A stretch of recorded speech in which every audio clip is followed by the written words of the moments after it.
Chapter 3980. You're going back on your word. You're still pretending to be innocent. Chinjo was annoyed and put out his cigarette. Is there a problem? You can bring it up now. After all, we haven't officially signed the contract yet. Any suggestions can still be discussed. You make it sound like I'm signing a contract to sell myself. That's true. Chinjo pointed at the contract and said, "This is a contract to sell yourself." "I'm only concerned about one thing," Liang Yin asked tentatively. "If I want to fall in love one day, can I be free to do so?" Chinjo smiled and said meaningfully, "That depends on who it is. Looks like it's really an overbearing contract. You don't even have the basic freedom to fall in love." Chinjo snorted. "So it's not too late for you to back out now." Liang Yin pursed her lips and smiled, but she didn't say anything. Instead, she grabbed the pen and signed her name directly. At the same time, she pressed her thumbprint. Chinjo suddenly asked, "Why do you want to enter this industry?" Liang Yin raised her head and looked at him seriously. She answered honestly, "I just want to become a better woman." Only by becoming better could she be a match for him. She couldn't muster up the courage to confess because she felt that she didn't have the confidence to be in a relationship with such a good man. Only when they were on the same level could their relationship last longer. Liang Yin felt that she wasn't good enough, so she wanted to work hard to become better. "I'm done signing." Chinjo saw that she was done signing and took the contract over. He stamped the official seal and signed his name. A few of the higher-ups lowered their heads and looked down. They kept sizing up Chinjo and Liang Yin. At first, when they heard that Chinjo was going to make a comeback and manage an artist again, they were puzzled. After all, with Chinjo's current qualifications, it wouldn't be an exaggeration to say that he was highly respected in Huanyu. As an honorary director of Huanyu, he didn't need to manage an artist personally. However, when Chinjo mentioned that he wanted to sign Liang Yin, they were puzzled. What kind of artist would make Chinjo want to manage her personally? Hence, they wanted to see what kind of newcomer would make Chinjo personally come. In the end, looking at it, it seemed like it was not as shocking as they had imagined. In this industry, there were many stunning beauties. Huanyu's #1 actress, Yoon Shirshir, was considered to be in a semi-retired state. However, with her beautiful looks and heaven-defying acting skills, it was still difficult for anyone to shake her position. However, after Yoon Shirshir, the female artistes were indeed lacking in stamina. Huanyu's higher-ups also wanted to groom a few more female celebrities as Yoon Shirshir's successors. Liang Yin was indeed a good choice. But it wasn't enough to make Chinjo personally bring her over. Therefore, some people suspected that there must be something going on. However, Chinjo would never sleep with an actress, so there was definitely no relationship between the two of them. Could it be Chinjo is interested in Liang Yin? Or was it some special relationship? They couldn't figure it out. Chinjo stood up and said, "All right. It's getting late, let's have a meal together." The group immediately agreed with a smile. Chapter 3981. During the dinner, Chinjo and Liang Yin finalized a few matters. Before the official announcement of her debut, the packaging team proposed a plan to create hype. Chinjo specifically asked for Liang Yin's opinion. After all, as a newcomer and inexperienced, it would be difficult for her to raise the price when she took on scripts and activities in the future. Although Liang Yin's acting skills were good, and her acting skills were good, Chinjo had also roughly scanned through the scenes that she edited. Her acting skills were indeed on point and she was very intelligent and talented. This point was really commendable. It showed that she had good qualifications and her future potential was limitless. But in this industry, there were a lot of talented people and there was never a lack of talent in acting. Under this premise, she had to make a name for herself before she could get attention. Only by getting attention could Liang Yin's acting skills and potential be discovered by the audience. Fame in the entertainment industry needed something to talk about. Only with something to talk about would there be exposure. In such a messy industry, exposure was what they really needed to work on. The packaging team proposed to create hype about Liang Yin and Hua Jin's relationship. At first, Chinjo did not agree. However, creating hype about a relationship was a tried and tested method. In the entertainment industry, there were not only contractual couples but also contractual couples. As the name implied, they were together for benefits. On the surface, they pretended to be a loving couple, But in reality, they were having their own private affairs. The public relations team repeatedly promised that they would not create any scandals that were too outrageous. Only then did Qin relent and let the team come up with a proposal. After he read it and found that there were no problems, they would talk about the next step. Before her debut, Qin had also finalized a training schedule for Liang Yin. Dancing and singing were the two areas that she would focus on. If Liang Yin could be groomed into an all-round artist, that would be the best. In addition, her ability to react on the spot and her acting skills were also part of the training. For this, Qin specially contacted a famous academic professor to guide Liang Yin. At that time, Liang Yin found out that the professor that Qin contacted for her cost a lot of money per lesson. It was 6 figures per lesson. She was stunned. 6 figures. What kind of concept was that? It was said that the professor was Li Changde, an honorary professor of Beijing Film Academy. He had groomed 3 best actors and 2 best actresses. In the industry, he was definitely well respected. Many A-list celebrities were in awe of him. Moreover, he was also a consultant for many movies. If it weren't for Qin face, even if it was hundreds of thousands per class, he might not have taken a fancy to Liang Yin. There were so many talented newcomers, and not everyone could catch his eye. After finalizing the itinerary, Liang Yin's life began to get busy. She began to travel between the set, the company, and the film academy. She had met Li Changde once and performed a set of scenes from the literary film, Years Like Water. Li Changde was a little surprised when he saw it, but he was not very satisfied. Her acting wasn't bad, but there were a lot of details that were lacking. He thought that Liang Yin was a science student, so he was very strict with her. Seeing that she even had problems with the basic positioning, Li Changde criticized her severely. Liang Yin gritted her teeth and accepted it. She did not say anything. She was not a science student. She felt that since it was a class, it would not be bad to be strict.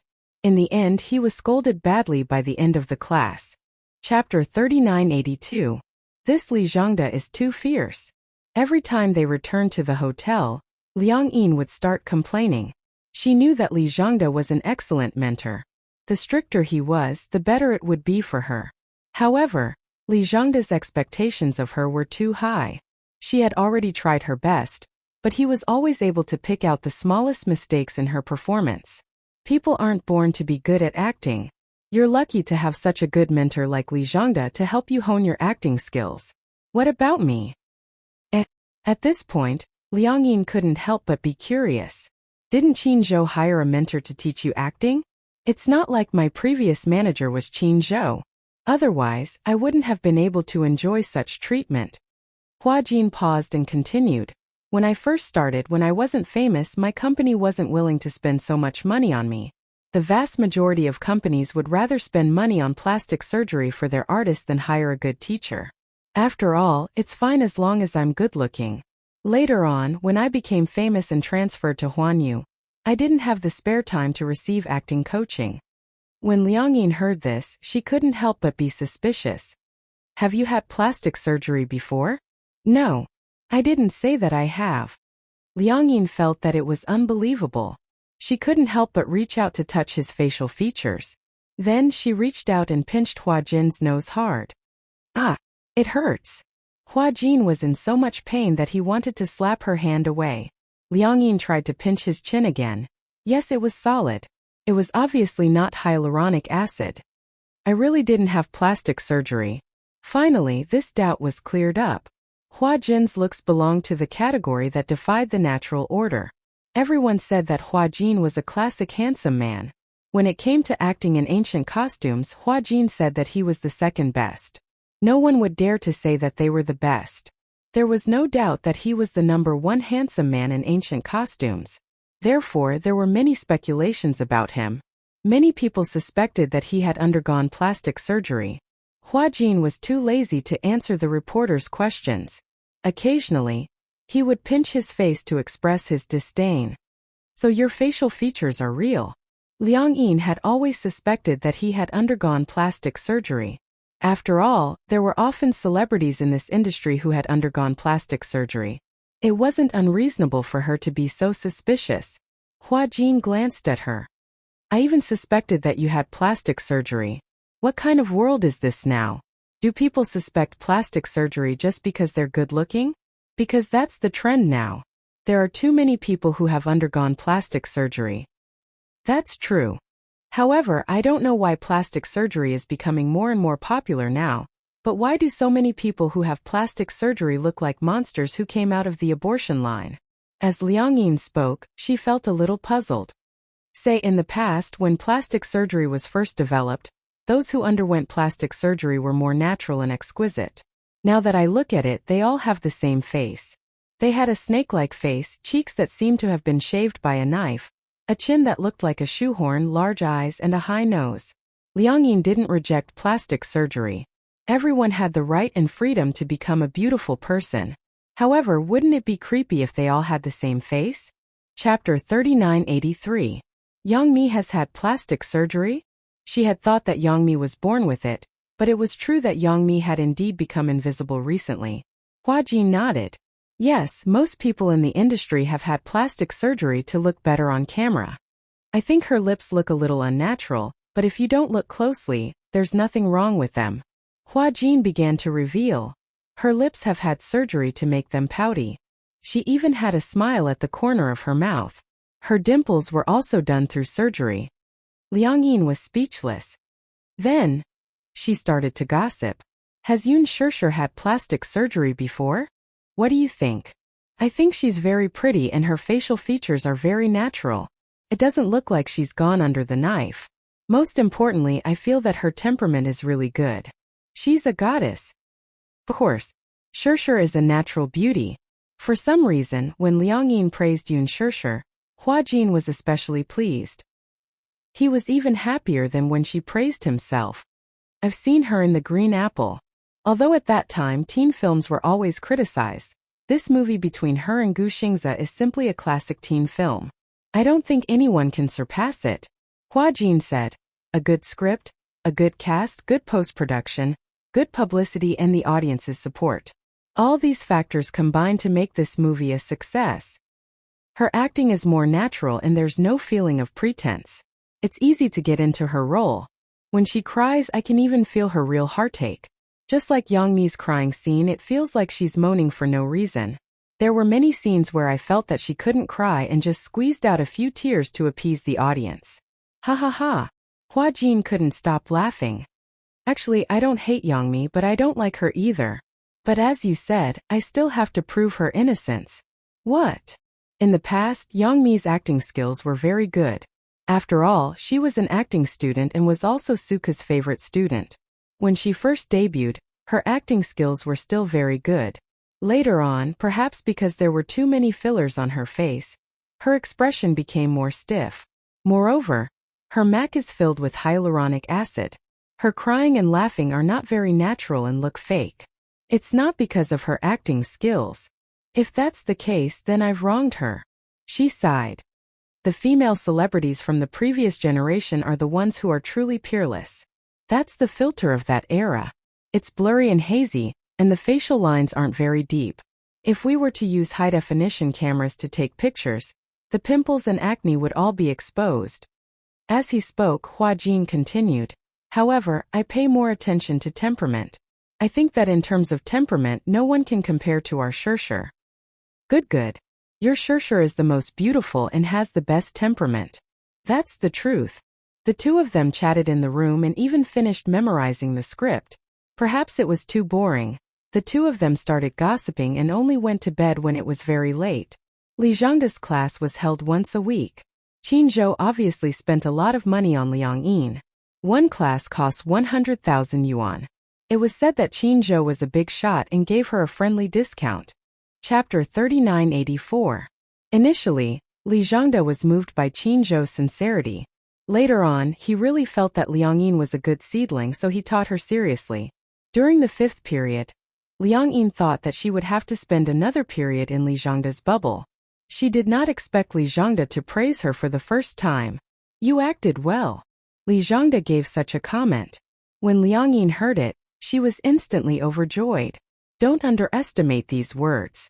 Coming from Li Zhangda's mouth, it was a huge compliment. But don't be too smug. Li Zhangda muttered. Young people, don't get complacent just because of a little praise. Keep your cool and think about the details. It's rare for you to praise me. Can't you let me be happy for a while? Liang Yin said coquettishly. After a few classes, she left a good impression in front of Li Zhongde. Li Zhongde also gradually liked this humble student. She did not hold back and gave everything she had. The profession of acting is actually derived from dramas. In the past, when there were no dramas or movies, a stage was set up. A few people dressed in clothes would sing and dance on it, and the audience would be entertained. Later on, the film industry in China started to develop. The first drama, A Mouthful of Vegetable Pancakes, was filmed, and there was such a beginning. After a pause, Li Zhongde continued. Life is like a play, and a play is like life. A truly good actor can act out all kinds of situations in the world. Whatever he or she acts, he or she can act out. Aside from some people having talent, most of them have to learn. Look, in the past, there was an artist who, in order to draw a good character, sat on a chair on the street and observed the expressions of everyone passing by. Only then could he draw out the spirit of the character. First of all, you have to know what you are acting as and what you look like. For example, if you are acting as a police officer, you have to portray that righteousness. Carefully analyze the character's personality and expression. Through daily observation, life experience is also an important part. Otherwise, why would some people go to a mental hospital to experience mental illness for a few weeks? Li Zhongde continued. Also, the most important thing is that you have to understand the script, carefully understand the character's psychology, and be immersed in the character. To be an actor, one must first get into character. Otherwise, it would be impossible to expect the audience to get into character. Also, you're still lacking in the basics of your lines. You should practice more. You should know that none of my students use post-production dubbing. It's only in China that we have dubbing actors. In the past, the foreign dubbing actors were all actors. When they dubbed for animations and foreign translated films, they would read their own lines. In China, look at the youngsters nowadays. Some of them can't even speak Mandarin well and come to act. What a disgrace. It was obvious that Mr. Li was dissatisfied with the current entertainment industry. After listening to his complaints, Liang Yin ended the class for the day. Qin Zhou happened to be free, so he took her back to the hotel. Along the way, Liang Yin was very happy. She boasted to Qin Zhou. Today the teacher performed for me. He said that I've improved a lot. Qin Zhou laughed. That's a good thing. That's right. You don't know how difficult it is to get him to perform alone. As Liang Yin spoke, she probed. Say this class costs 100,000 yuan. Are you going to pay for it? The company will pay. Chapter 3985. The company will pay for it. Then, Liang Yin was a little worried. What if I can't earn it back? Qin Zhou smiled. The artists I take care of only earn too much. There's no such thing as not earning enough money. Usually, packaging a newcomer from debut to fame will cost at least a few million. This is nothing. You don't have to worry about it. Liang Yin swore. I will act well and not let you down. The most important thing is not to let yourself down. Okay. A week after signing the contract, the signing fee was transferred to Liang Yin's account on time. Early in the morning, Liang Yin had just woken up when she heard a ding from her phone. She picked up her phone and saw that there was a message showing that money had been transferred to her account. She opened it to take a look and was so shocked that she sucked in a breath of cold air. So much money. She had thought that 1 million was already a sky-high price. She did not expect Qin Zhou to be so generous. Just the signing fee alone was 5 million. 5 million for a newcomer. What kind of concept was that? Hua Jin's signing fee was only 100,000. It was obvious that he had good potential and could be packaged into a money tree in the future. It was impossible for a normal newcomer to sign a contract with a company like Huanyu. Even if they were to sign a contract, most of them would be supported by rich people. Moreover, Huanyu would be given a considerable amount of packaging fee to package the artist. Liang Yin was the only one who had made her debut with nothing, and even received a signing fee of 5 million yuan. Liang Yin was so shocked that she was dumbstruck. She called Hua Jin. Holding her phone, she said in surprise, Hua Jin, I'm rich. 5 million. When Hua Jin found out that she had received a signing fee of 5 million, He was envious and jealous. He said angrily, "How can a newcomer like you get a signing fee of more than 5 million? Ah, jealousy makes people ugly." Liang Yin smiled and said, "Are you envious? But it's really strange. Did Qin Zhou open the back door? Why do you say that?" "Because," Qin Zhou said incredulously, "when Gu Xing's assigned with Huan Yu, he only got 10 million. You're equivalent to half of his." But at that time he had just debuted. In that era, 10 million was far more valuable than 10 million now, right? "That's true." After a pause, Hua Jin continued, "However, in the current market, there are almost no newcomers who can get this amount of signing money." He said suspiciously, "Could it be that Qin Zhou has an unspoken rule? Don't talk nonsense." Liang Yin snorted. "Are you jealous? Could it be that Qin Zhou is interested in you?" Liang Yin blushed. "How is that possible? Why not? Then I really can't figure out why Qin Zhou would give you so much for signing the contract." "All right, don't dwell on this issue. I don't care. Everyone who saw it has a share. Give me 2 million. "No. Stingy." Hua Jin said eloquently, "If I didn't bring you into this industry, would you have so much money? How does it feel to become a nouveau riche overnight?" Liang Yin held her phone like it was a treasure. "It feels like I've become a nouveau riche overnight. When you debut, you'll earn even more." Chapter 3986. Who would want to have a feast like yours? Hua Jin paused for a moment and immediately smiled. "Unless it's a year-long feast, then it would be reasonable." Liang Yin immediately cried out in grievance, "Are you a vampire? A year-long feast? Based on your appetite, it's going to be Michelin every day. How can I survive?" "I don't care. 1 month. Half a year. 2 months. Half a year. 3 months. Hua Jin raised his eyebrows and slammed the table. "All right, deal." Liang Yin was stunned. He wasn't going to call her that? She seemed to.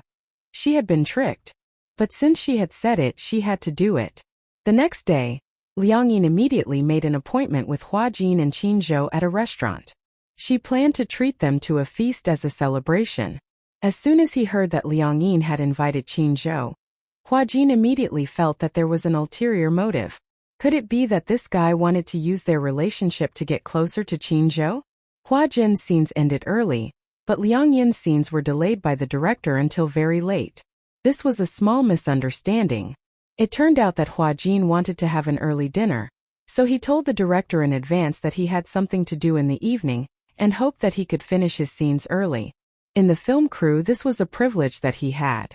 Recently, the director had been quite satisfied with Hua Jin's performance. In addition, he was in a good mood recently and was pleased with his success, so he agreed readily. Who would have thought? The director had scheduled his scenes to be filmed first, but in the end, the scenes of the other supporting roles were delayed. In the end, Liang Yin's scene with the female lead was scheduled for last. By the time they finished filming, it was already past 5 p.m. If Hua Jin hadn't made a call to the restaurant, they wouldn't have been able to keep their reserved seats. In the end, there were even later scenes. Qin Zhou said that he would be late for a company meeting. In the end, they had to wait for an hour. Liang Yin and Hua Jin sat in the dining room and looked around. Seeing that Qin Zhou hadn't come yet, they were a little disappointed. "When exactly is he coming?" Liang Yin asked Hua Jin curiously. "Is he always this busy?" "Yes." Hua Jin nodded and said, "After all, Qin Zhou is one of Huan Yu's higher-ups. He's in charge of Huan Yu's affairs, so he must be very busy." "I see." Liang Yin lowered her head. At this moment, Hua Jin happened to look past her and saw the woman who walked into the restaurant and slowly walked towards the booth. "Isn't this Li Jing?" "Li Jing?" Liang Yin furrowed her brows. "That name sounds familiar. I think I've heard it somewhere before." "Are you stupid?" Hua Jin reminded her. "This is the Li Jing who was sent flying by the director before you joined the cast. She was the one who was supposed to play the role of Ubisoft." I remember now. Is she the woman you mentioned before who got pregnant and had an abortion which delayed the filming process?" "Yes." Liang Yin felt inexplicably guilty and didn't dare to look back. "Where did she go? Did she see me? Why are you so guilty?" "I don't know. It feels weird. She's coming over. As soon as Hua Jin said this, Liang Yin was like an ostrich, lowering her head even more guiltily. Hua Jin was even more depressed. Chapter 3987. Oh, so it's Hua Jin. Even though Hua Jin disliked her, he still smiled politely. Hello. Why are you here? Are you having your meal here too? As Li Jing said this, she turned around and glanced at Liang Yin. Her expression changed. She felt that this woman, who had her head lowered, was strangely familiar, but she couldn't recall her name. After a long while, she suddenly got a shock and her brows furrowed even deeper. It was her. Some time ago, one of the crew members she got to know had sent her a photo that was secretly taken of Liang Yin on the set. One was the side of her face, the other was the front. Even though it was a little blurry, Liang Yin's facial features were still recognizable. Hence, Li Jing recognized at one glance that the woman sitting in front of her was Liang Yin. It's you, Liang Yin. Li Jing immediately curled the corners of her mouth, smiled and greeted him generously. Seeing that she couldn't hide anymore, Liang Yin could only brace herself and raise her head. She forced a smile and said, Hello, Senior Li Jing. Ha ha ha, I don't think you should call me senior. Li Jing didn't know why, but she felt that the stiff smile on Liang Yin's face was extremely dazzling. It was a little forced, like a smile that wasn't a smile. She even felt that Liang Yin's smile had a hint of malice and mockery. Could it be that she was looking down on her? Or originally, Li Jing had some groundless guesses about Liang Yin's role as the female lead. However, when she saw Liang Yin's smile and the way she deliberately avoided it, she felt that it was extremely strange. Just the two of you? Hua Jin immediately said. We even invited Qin Zhou, but he'll be a little late. We're waiting for him. So it's President Qin. But Hua Jin, why did you bring Liang Yin along when you're having a meal with your manager? Hua Jin immediately said. Liang Yin is also an artist under Qin Zhou. What is it? Li Jing immediately looked surprised. Didn't Qin Zhou already say that he won't be personally leading people? Why did you sign another artist now? Hua Jin immediately turned lukewarm. I'm not qualified to ask about Co Qin's matters. Hearing this, Li Jing also felt awkward. She casually said something and smiled at Liang Yin. Aya, you're so lucky to be with President Qin. With that, he immediately left with his tail between his legs. Hua Jin had said that to protect Liang Yin. On one hand, he was reminding Li Jing that Liang Yin was Qin Zhou's woman, and she shouldn't be disrespectful. On the other hand, he was telling her that they didn't welcome her. Li Jing looked very embarrassed. Liang Yin watched Li Jing's departing figure with lingering fear in her heart. She did not say anything. The way Li Jing glared at her just now was so scary. Although he was smiling, the look in his eyes was as if he wanted to cut off a piece of her flesh. It was too terrifying. After Li Jing sat down at a table by the window, she didn't feel good about it. Meeting Liang Yin in this restaurant was totally unexpected. However, when she saw Liang Yin, she felt a sense of humiliation. She had always suspected that her role had been snatched by someone else. She didn't believe that the director would fire her over such a small matter. Someone must have done something behind the scenes. Hence, she started to suspect Liang Yin. She suspected that this unknown newcomer had stolen her role. Chapter 3988. The most important thing wasn't how good the show was. It was because Hua Jin was the main lead and one of the investors was Huan Yu. This meant that from the moment the show was broadcast, it would definitely be on the hit list. Moreover, Huan Yu would spare no expense in promoting the show. This meant that the show would have more exposure and popularity. What she lacked the most was popularity and popularity. What she lacked the most was popularity and popularity. If she could borrow Hua Jin's popularity and gain some popularity, then it would be self-evident that it would be beneficial to her. The role of Gu Bunyo wasn't very important in the show, but she was definitely an important character. Moreover, she had a good personality and would definitely attract a lot of fans.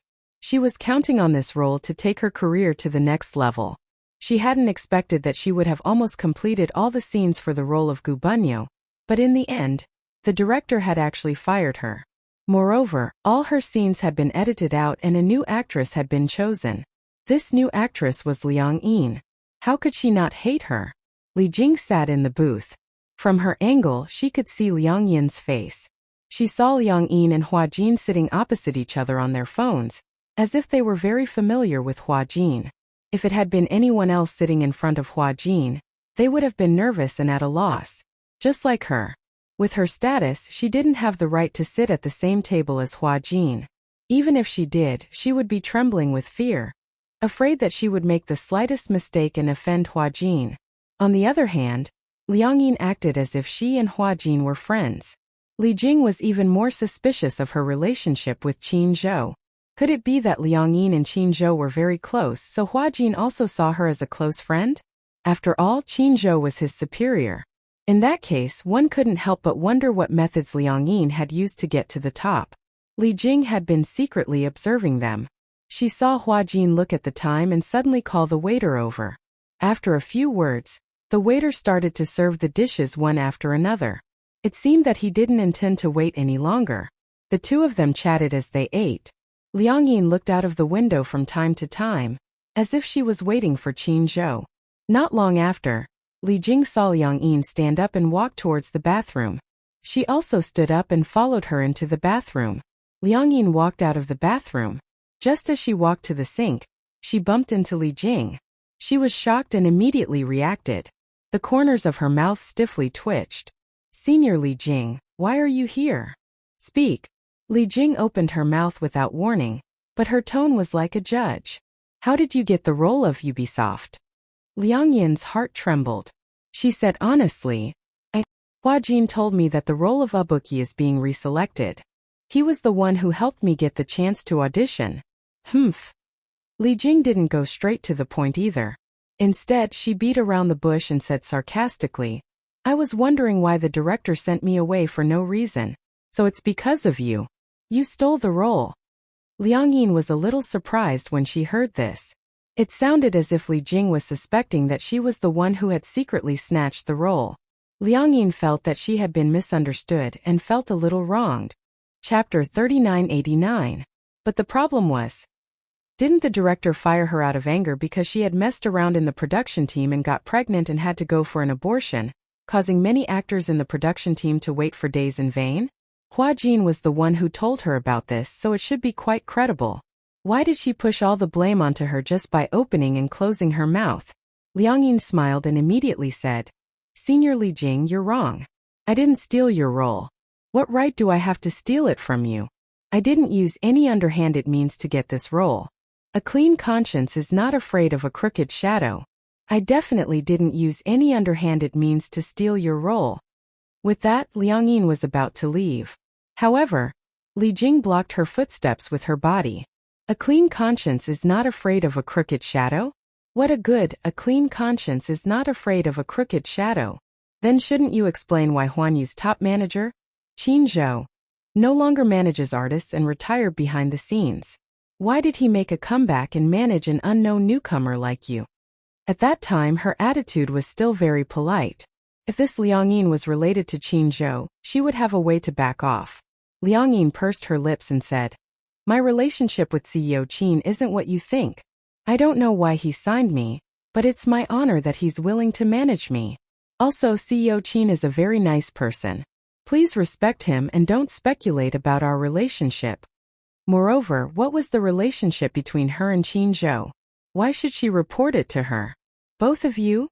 Li Jing said coldly. "Did something happen? You don't have to hide it.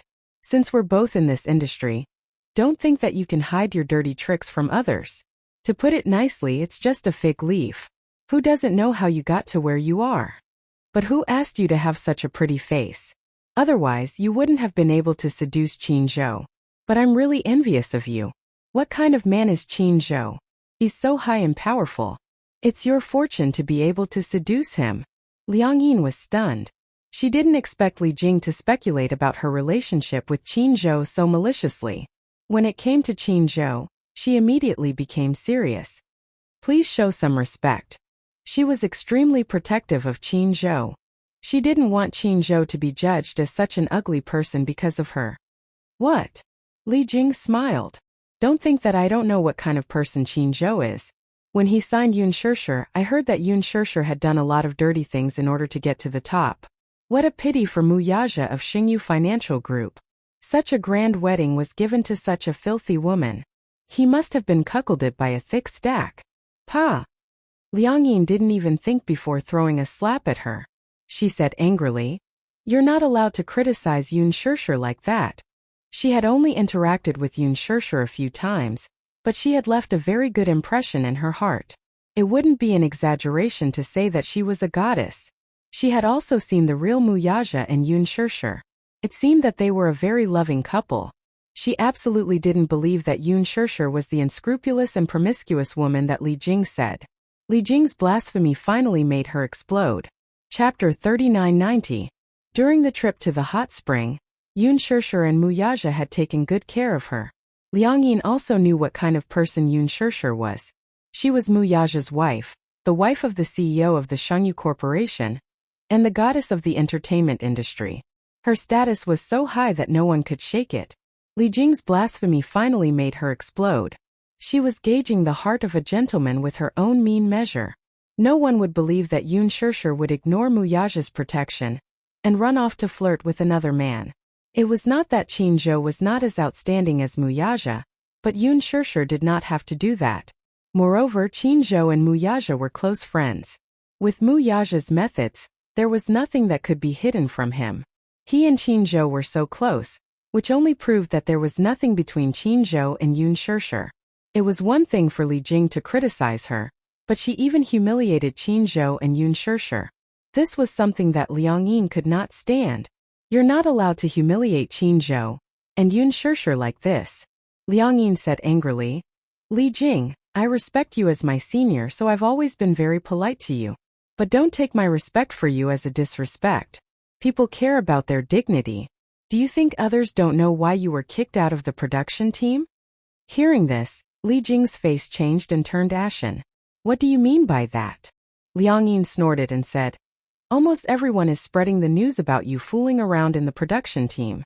There's no smoke without fire. You can't deny this, right?" Li Jing's face darkened. "What nonsense are you talking about? Whether it's nonsense or not, you know it in your heart. Do you still need me to say it? Who did you hear this from?" Liang Yin did not expose Hua Jin. She subconsciously felt that Li Jing was a rather sinister woman. She had also heard that anyone who could enter the entertainment industry definitely had some tricks up their sleeves. Therefore, she did not dare to reveal what Hua Jin had said. She only said, "It's not just one person who said that. It's spread throughout the crew. Everyone doesn't say it on the surface, but in their hearts they all know why the director sent you flying. So don't suspect that I'm the one who squeezed you out and stole your role. If you acted well and the director was satisfied, would he need to send you away?" "Humph." Li Jing immediately calmed down and sneered, but there was obvious sarcasm. "Do you think I don't know? Was the director satisfied? My acting skills are not something a fledgling like you can compare to." "Ha!" Liang Yin didn't want to waste her breath arguing with this kind of person. She knew that Li Jing was mocking her. She must have followed the unspoken rules of the assistant director. She was no longer the Liang Yin of the past. She couldn't tell what was going on, but she couldn't be bothered to point it out. It wouldn't do her much good to argue with a narrow-minded person like Li Jing. So she brought Qin Zhou into the picture. "As you know, I'm an artist personally managed by Qin Zhou. Just like you said, if I really relied on underhanded means to get to where I am, aren't you afraid of offending me and Qin Zhou?" Qin Zhou had previously told her, if they were to encounter any troublesome matters, then they would not hesitate to use his name to suppress the situation. In the entertainment industry, there was no situation that Qin Zhou couldn't handle. Sure enough, when she heard Qin Zhou's name, Li Jing did retreat. Just as Liang Yin thought, she really didn't dare to offend Qin Zhou. Chapter 3991. Liang Yin didn't want to be entangled with her any longer and returned to her seat. At that moment, Qin Zhou had already arrived. Liang Yin sat down slowly. When she saw Qin Zhou, she put aside the unhappiness from earlier and said to him, "Why are you so late? You still have the cheek to talk about Qin Zhou." Hua Jin complained, "Didn't you go to the washroom? Why did you take so long?" As he spoke, Hua Jin noticed from the corner of his eye that Li Jing had also returned to the seat next door with a gloomy face. He could not help but feel suspicious. Seeing that Li Jing had also returned from the direction of the restroom, he asked Liang Yin, "Was she in the restroom just now?" "Yeah." "She didn't deliberately make things difficult for you, right?" Hua Jin probed with concern. Liang Yin immediately smiled. "She knows that I'm under Qin Zhou, so she wouldn't dare to make things difficult for me." Humph, humph, humph. She's like a fox assuming the tiger's might. Hua Jin laughed. When Qin Zhou heard this, he more or less understood what was going on. Meeting Li Jing here by chance, Li Jing knew about Liang Yin. She also knew that the role of Gu Huanyao had been replaced by Liang Yin. Losing such an important role was enough for Li Jing to be depressed.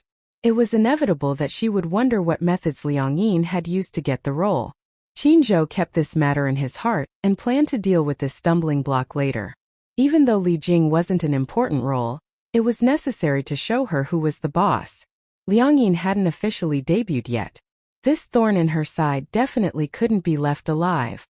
"Let's eat," Qin Zhou said. Liang Yin and Hua Jin looked at each other and started eating. As Qin Zhou ate, he asked, "The day after tomorrow is the little princess's birthday. Have you thought of a gift?" Hua Jin slapped his forehead. "I haven't bought anything yet. I don't know what to buy. Soon Yueyao would turn 3. This child's gift was the hardest to think of.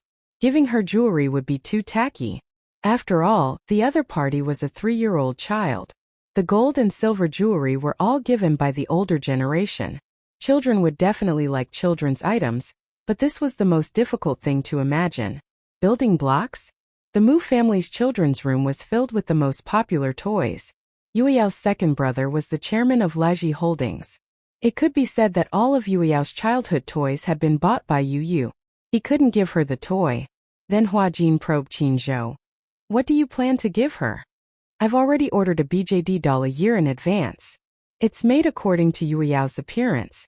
It's a private custom-made one." Hua Jin was speechless. "That should be very expensive, right?"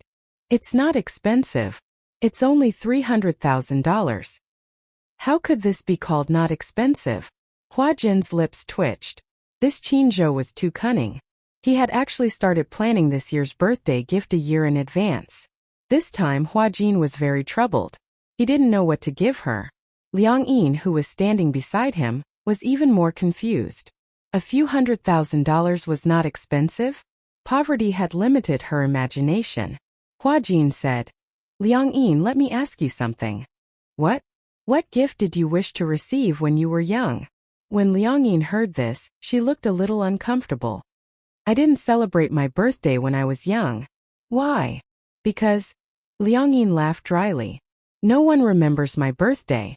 After a while, I felt that birthdays were not necessary." Chapter 3992.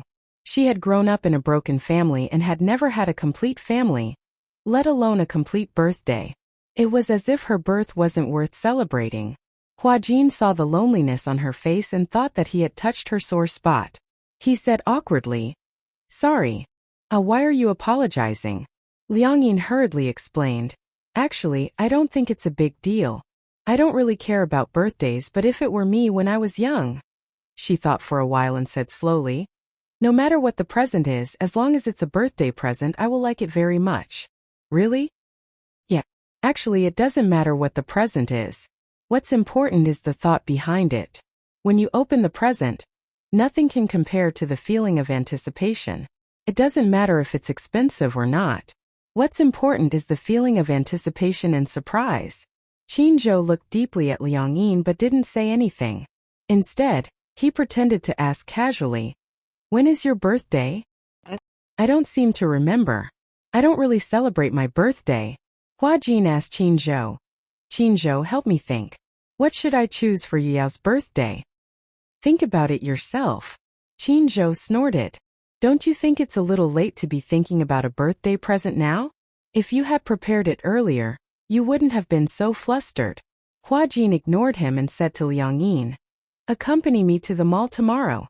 Qin Zhou immediately interrupted Hua Jin. "She has class tomorrow. If you want to go, you can go by yourself." Hua Jin's face was full of resentment. Seeing Hua Jin's regretful face, Liang Yin couldn't help but laugh. "How about this? I'm free tomorrow night, so I can accompany you to the mall. Great. Hooray. Hua Jin gave Qinzhou a look as if he was showing off. Liang Yin smiled, but the corners of her lips suddenly froze. She didn't know why, but she was inexplicably envious of Yueyao. There was even an element of jealousy. Of course, her jealousy wasn't malicious. She was simply envious that Yueyao was able to grow up in such a beautiful environment. Her mother doted on her, and her father doted on her. Everyone in the family treated her like a precious pearl. People were born different from each other. At night, when Qinzhou returned home, he passed by the study. He suddenly thought of something and walked into the study. There was a stack of documents on the desk. He casually picked it up and pulled out a few pages. He flipped to one of the pages. It was information about Liang Yin. On it was Liang Yin's ID number. With the ID number, Qinzhou obtained her date of birth. Generally speaking, the birth date on the identity certificate was usually the Gregorian calendar. Then, in terms of the lunar calendar, at the beginning of the next month. Qinzhou smiled, closed the file and left the study. Hua Jin pestered Liang Yin to go to the mall to buy a gift. In the end, under Liang Yin's guidance, they finally chose a princess dress. Liang Yin liked it very much. Hua Jin didn't know how to choose a birthday gift for a girl. But when he saw that Liang Yin had chosen a dress that was suitable and beautiful, he bought it for 20,000 yuan. Chapter 3993. It happened to be the weekend on Yueyao's birthday. Hua Jin originally wanted to bring Yueyao along, but Yueyao had to stay with the crew to catch up on the progress. Therefore, she asked Hua Jin to bring the gift she had prepared for her. Hua Jin did not expect Liang Yin to be so thoughtful as to secretly prepare a gift. He did not know what she had prepared. Along the way, his curiosity was about to explode. He stared at the gift box anxiously, but in the end, he restrained himself. When Hua Jin arrived at the Mu family's house with Liang Yin's gift, he realized that the gifts from relatives and friends were piled up on the floor of the living room. Yun Shishir sat on the floor with Yueyao in her arms, encouraging her to open the gifts. On the side, Yu and Xiaoichen provided assistance. After all, it was really tiring to open so many gifts. All the guests stood at the side with smiles on their faces, watching Yueyao open the gifts. Everyone wanted to see if Yueyao liked the gifts they had given her. Most of the guests were close to the Mu family. Some were senior executives of Xingyu Financial Group, and some were personal friends of Mu Yaja and Yun Shishir. Hua Jin glanced casually and saw a key lying quietly in a diamond-studded gift box at the side. This key was quite retro. It had a hollow rose pattern, like the style of a medieval European palace. He asked Yun Shishir curiously, "Who gave you this key?" Yun Shishir looked up and smiled helplessly. "Xiao Jie gave it to me." "He gave you a key?" Hua Jin was a little suspicious. He picked up the key but could not figure out what it was. He did not know what the purpose of this key was. Yun Shishir said helplessly, "It's the key to a castle." Hua Jin was speechless. Gong Jia gave Yueyao a castle? Had he always been so generous? The castle. I heard that it also comes with an island. Hua Jin mumbled. What a big deal. Little Jie said that he only has one niece, so of course he has to give everything he has. However, I also joked that if he gave Yueyao a castle and an island every year for her birthday, he would probably go bankrupt before Yueyao reached adulthood. Yu looked up and revealed a sinister smile on her exquisite face. When it's my birthday, he'll give me a castle too. That'll be interesting. As far as he knew, Gong Jie owned 4 castles, 6 islands and 3 private jets. Xiaoichen had always been thinking about the super luxury yacht under Gong Jie's name. He planned to ask him for it on his birthday. Hua Jin carefully put the key, which was worth tens of millions of dollars, aside and rubbed his hands. At the same time, he passed the birthday gifts that he and Liang Yin had prepared for Yun Shishir. Here. This is the birthday gift I prepared for Yueyao. Yun Shishir took it and realized that there were 2 gifts. Why did you give me 2? One is for Liang Yin. Liang. Ah. Yun Shishir suddenly remembered. Is she the girl who was with you on that vacation? Yeah. By the way, the gift is here. Why don't I see her? Chapter 3994. Hua Jin said. She's been busy recently and didn't have time to come, so she asked me to send the gift over. She said that she wanted to thank you for your hospitality and care last time. Also, she asked me to wish Yueyao a happy birthday. As he spoke, he suddenly felt a chill run down his spine. Did humans really have a sixth sense? At least he felt that they did. Because he really did feel that a terrifying demon king was standing behind him. Hua Jin turned around in horror, only to see Gong Jie standing behind him, looking down at him. Gulp. The sound of him swallowing his saliva. Yun Shishir looked at Hua Jin and then at Gong Jie, not knowing whether to laugh or cry. She didn't know why, but whenever the two of them met, there would always be a tense confrontation. They couldn't get along well at all. Yun Shishir helplessly tugged at Gong Jie's sleeve and asked hesitantly, Why are you staring at Hua Jin like that? It's as if you want to swallow him alive. Gong Jie turned around. When he faced Yun Shishir, he immediately smiled gently. Why would I? Sister. When he faced Yun Shishir, his smile was as gentle as it was gentle. Hua Jin quickly diverted his attention. He squatted in front of Yueyao and clapped his hands to attract her attention. Uncle Hua Jin will open the present with you, okay? Yueyao shook her head and said in a childish voice, I can't open it anymore. I want to play with this. The little fellow was only 3 years old. She still had a childish voice. If one had to describe her, it would be like a kitten that had just been weaned off milk, squeaking and squeaking. She had just grown a new row of teeth, and when she smiled, it was as if she was encrusted with a beautiful shell. Because it was her birthday, Yun Shishir helped Yueyao change into a beautiful princess dress. The fluffy skirt wrapped around her fair and tender legs, and she wore a crown of the Ice Snow Princess series on her head. Anyone who saw her couldn't help but want to hug her. However, not everyone could hug this noble little princess. With Yu and Xiaoichen around and Mu Yaja, Yuyao's little feet usually didn't even have a chance to touch the ground. Yun Shishir always said that even if she was a girl, she should not be so spoiled, lest she developed princess syndrome. In the end, what did Mu Yaja say? My Mu Yaja's daughter is a princess syndrome? It was rare for Gong Jie to speak up from his brother-in-law's perspective. Our Yueyao was born a little princess. What's wrong with being delicate like a princess? Yun Shishir didn't know whether to laugh or cry, but she also felt a little worried. With Mu Yaja and Gong Jie, the two of them doted on Yueyao so much. In addition, there were 2 older brothers. However, the most amusing thing was that Yun Shishir didn't really spoil Yueyao, but Yueyao was the closest to her. Mu Yaja was also very surprised. Once, he specially asked Yueyao about everyone's ranking in her heart. Yueyao's ranking was like this. Yun Shishir was the most senior. Then in order Mu Yaja, Yu Gong Jie, Xiaoichen, Hua Jin. Gong Jie felt especially wronged. He doted on Yueyao as much as Mu Yaja, so why was his ranking so low? Chapter 3995. Yun Shishir accompanied Yueyao the most. Even though she was a little strict with Yueyao at times and played the role of the bad cop the most, Yueyao was still the closest to her, which made many people jealous. Hua Jin immediately said, Then uncle will take you to the yard to play, okay? Yueyao immediately opened his little arms when he heard this. Many of the guests had brought their own children, and they were all playing in the yard. Yueyao was tired of opening the gifts and gradually lost interest. Hence, he wanted to go to the yard to play. Hua Jin was about to carry him when Gong Jie squatted down and teased Yueyao. Uncle will carry you, okay? Yueyao looked at Hua Jin, then at Gong Jie. Suddenly, he threw himself into Hua Jin's arms. Gong Jie was speechless. He was completely stunned. Yueyao actually didn't choose him. Didn't they say that his ranking was higher than Hua Jin's?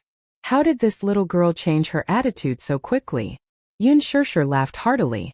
She leaned close to Gong Jie's ear and whispered, Some time ago, Hua Jin bought Yueyao her favorite doll from the Frozen series. Gong Jie's face darkened even more. Weren't they just 2 dolls? What was so great about that? Hua Jin felt a sense of accomplishment when he saw Yueyao throwing herself at him. He felt comforted, but at the same time he felt a little worried. As petty as Gong Jie, he wouldn't hold a grudge, right? Forget it. Anyway, he had always been at odds with Gong Jie. It wasn't a big deal to hold a grudge against him. Hua Jin carried Yueyao and walked into the yard. Yun Shishir had decorated the yard into a small garden. The flower bed was filled with Chinese roses, a swing, a seesaw, and a musical fountain. The yard was very big. Because it was a garden villa, the yard alone occupied more than 1,000 square meters. The children were playing hide and seek. Wu Yao also wanted to join in. However, Hua Jin was afraid of playing hide and seek. It was inevitable that he would have to hide and walk. If he accidentally fell and left a faint scar on the little princess's flawless body, Mu Yaja and Gong Jia would definitely have the urge to chop him up. Hence he was easy to coax. Fortunately, Yu Yao was easy to coax and let her obediently sit on the swing, and let Hua gently push her from behind. Standing at the balcony entrance, Yun Shishir looked on with gratification. Turning her head, she saw Gong Jia staring at the swing too. Her lips curled into a smile. Have you been busy recently? I went back to the Gong residence a while ago. Gong Jia paused for a moment before replying nonchalantly. He wants to meet you. The smile on Yun Shishir's lips froze when she heard that. Him. She didn't need to ask to know that him was probably referring to Gong Xiaoying. It was too sudden. She didn't expect Gong Xiaoying to take the initiative to ask to see her. Isn't he no longer in the Gong residence? He's back. Gong Jia continued. Of course, if you don't want to see him, I won't reply to him. Okay. Yun Shishir's tone suddenly turned cold. I wanted to see him too. This is the first and last time we're meeting as father and daughter. Rather than a meeting, it was more appropriate to call it a negotiation. It was time to put an end to the past grudges. She didn't want such a man to appear in her life again. It was about time to end everything once and for all. Chapter 3996. Gong Jia smiled and said, Sure. Initially, he did not want to mention this at the birthday party as he was afraid that she would be upset. However, from what he knew, Yun Shishir would not be upset because of this. She was also looking forward to meeting Gong Xiaoying. After so long, Yun Shishir also understood that perhaps Gong Xiaoying did not have any ill intentions towards her and Yu. It was just that he had used the wrong method to satisfy his greed. And his greed was just like what Gong Jia had said. He was just an old father who wanted to reunite with his family. However, he could not shirk his responsibility for erasing Yu's memory, which indirectly led to the destruction of Yu's first personality. She could not forgive him. She felt that Gong Xiaoying had betrayed her mother once, and she had no right to comment on that. That was a grudge between the previous generation.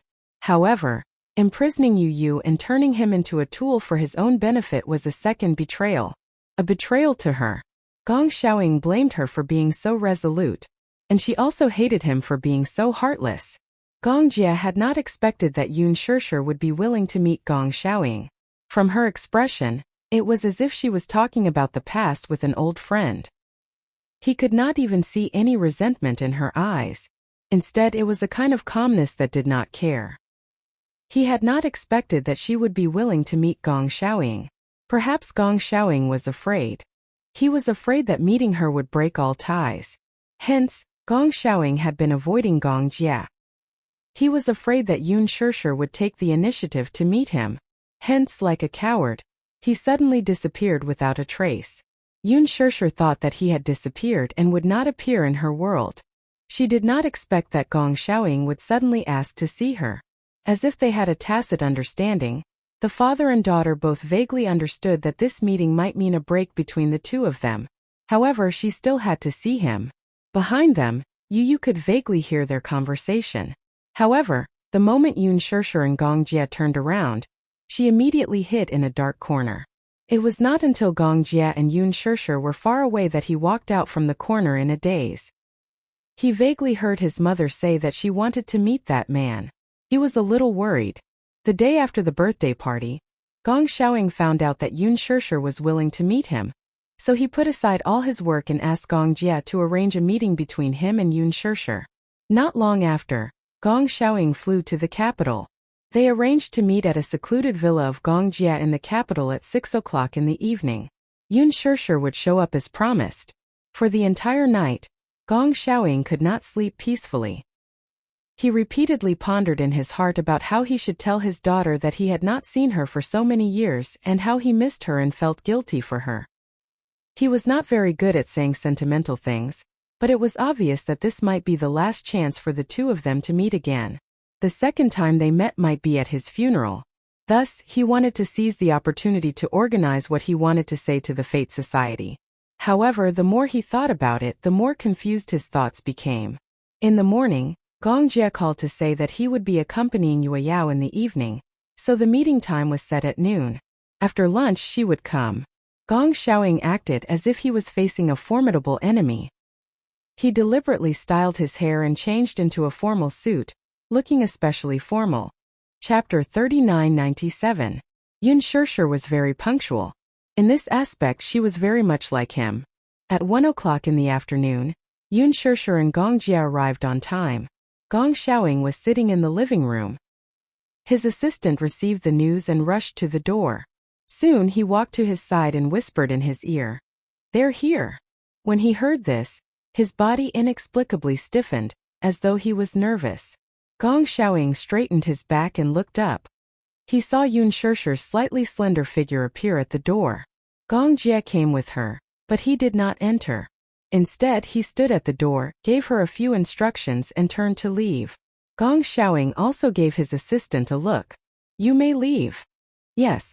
The assistant immediately left respectfully. Yun Shishir slowly walked through the door. Behind her the door slowly closed. She walked to the sofa opposite Gong Xiaoying. First she looked at him calmly. Then she closed her legs and slowly sat down. Gong Xiaoying did not try to hide his gaze as it landed directly on her body. The first thing that came to his mind was that Mu Qingcheng had actually given birth to such a beautiful daughter for him. She had a delicate and beautiful face, and her black hair was soft and smooth. There was no extra embellishment, but it was already charming enough. She was wearing a simple dress and a knitted jacket. It was simple, but it gave people a feeling of a cool breeze. Yun Shishir was silent. Perhaps she was waiting for him to speak first. Gong Xiaoying was also silent for a long time. Suddenly he closed his eyes. As a father, he was the first to break the silence. "Thank you for coming to see me. I thought you didn't want to see me." When Yun Shishir heard this, there was not much expression on her face. Instead she asked in return, "Why are you willing to see me? I thought you wanted to hide from me forever." "Indeed." Gong Xiaoying smiled self-deprecatingly. "At first I didn't dare to see you because I felt guilty and uneasy. I was afraid that you would make a decision with me. But someone told me." He paused and inhaled a breath of cold air. "Someone told me that if I kept hiding from you and refused to see you, I might not have the chance to see you again in this lifetime." With a sigh, Gong Xiaoying looked a little worried. "I also think it's funny. Why are we father and daughter but we're like enemies? I won't forgive you." Yun Shishir also spoke up, but her tone was firm. "I hate you." Only these 3 words.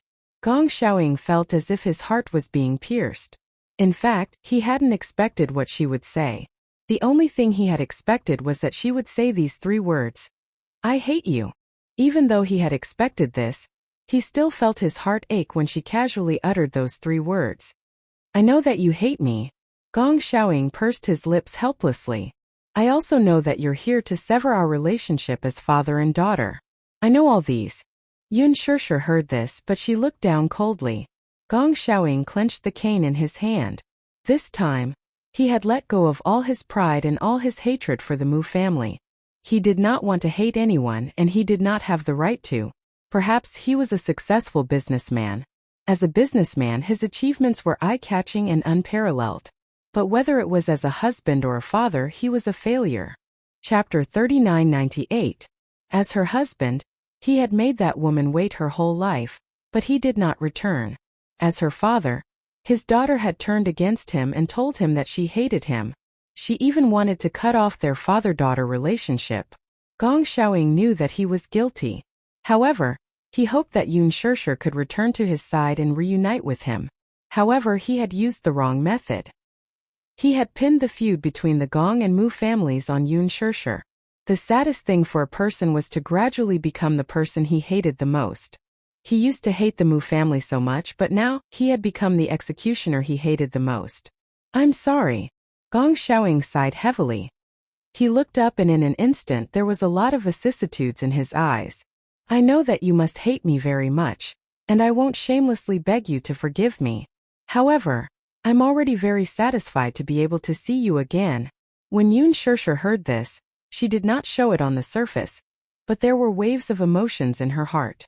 Grievance, resentment, confusion, and doubt. More than that, She felt sad for her mother. She tugged at the corner of her lips and gave an extremely pale smile. Do you know? You're sorry, but no matter how many times you say it, it's useless. You also feel guilty towards my mother, but no matter how many times you say sorry, she can't return to your side, and she can't return to my side. You've made her love you all her life, wait for you all her life, and hate you all her life.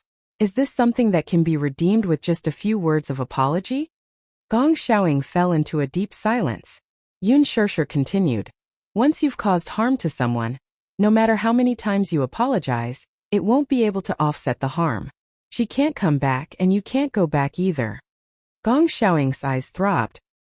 He hated himself for not fighting for it, and hated himself even more for making Mu Qingqing wait for so long in vain. Yun Shirshir took a deep breath and asked, Why did you erase Yu's memory back then?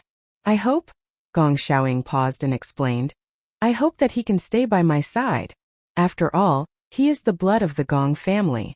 I don't recognize the Mu family, and I don't recognize that brat Mu Yaja either.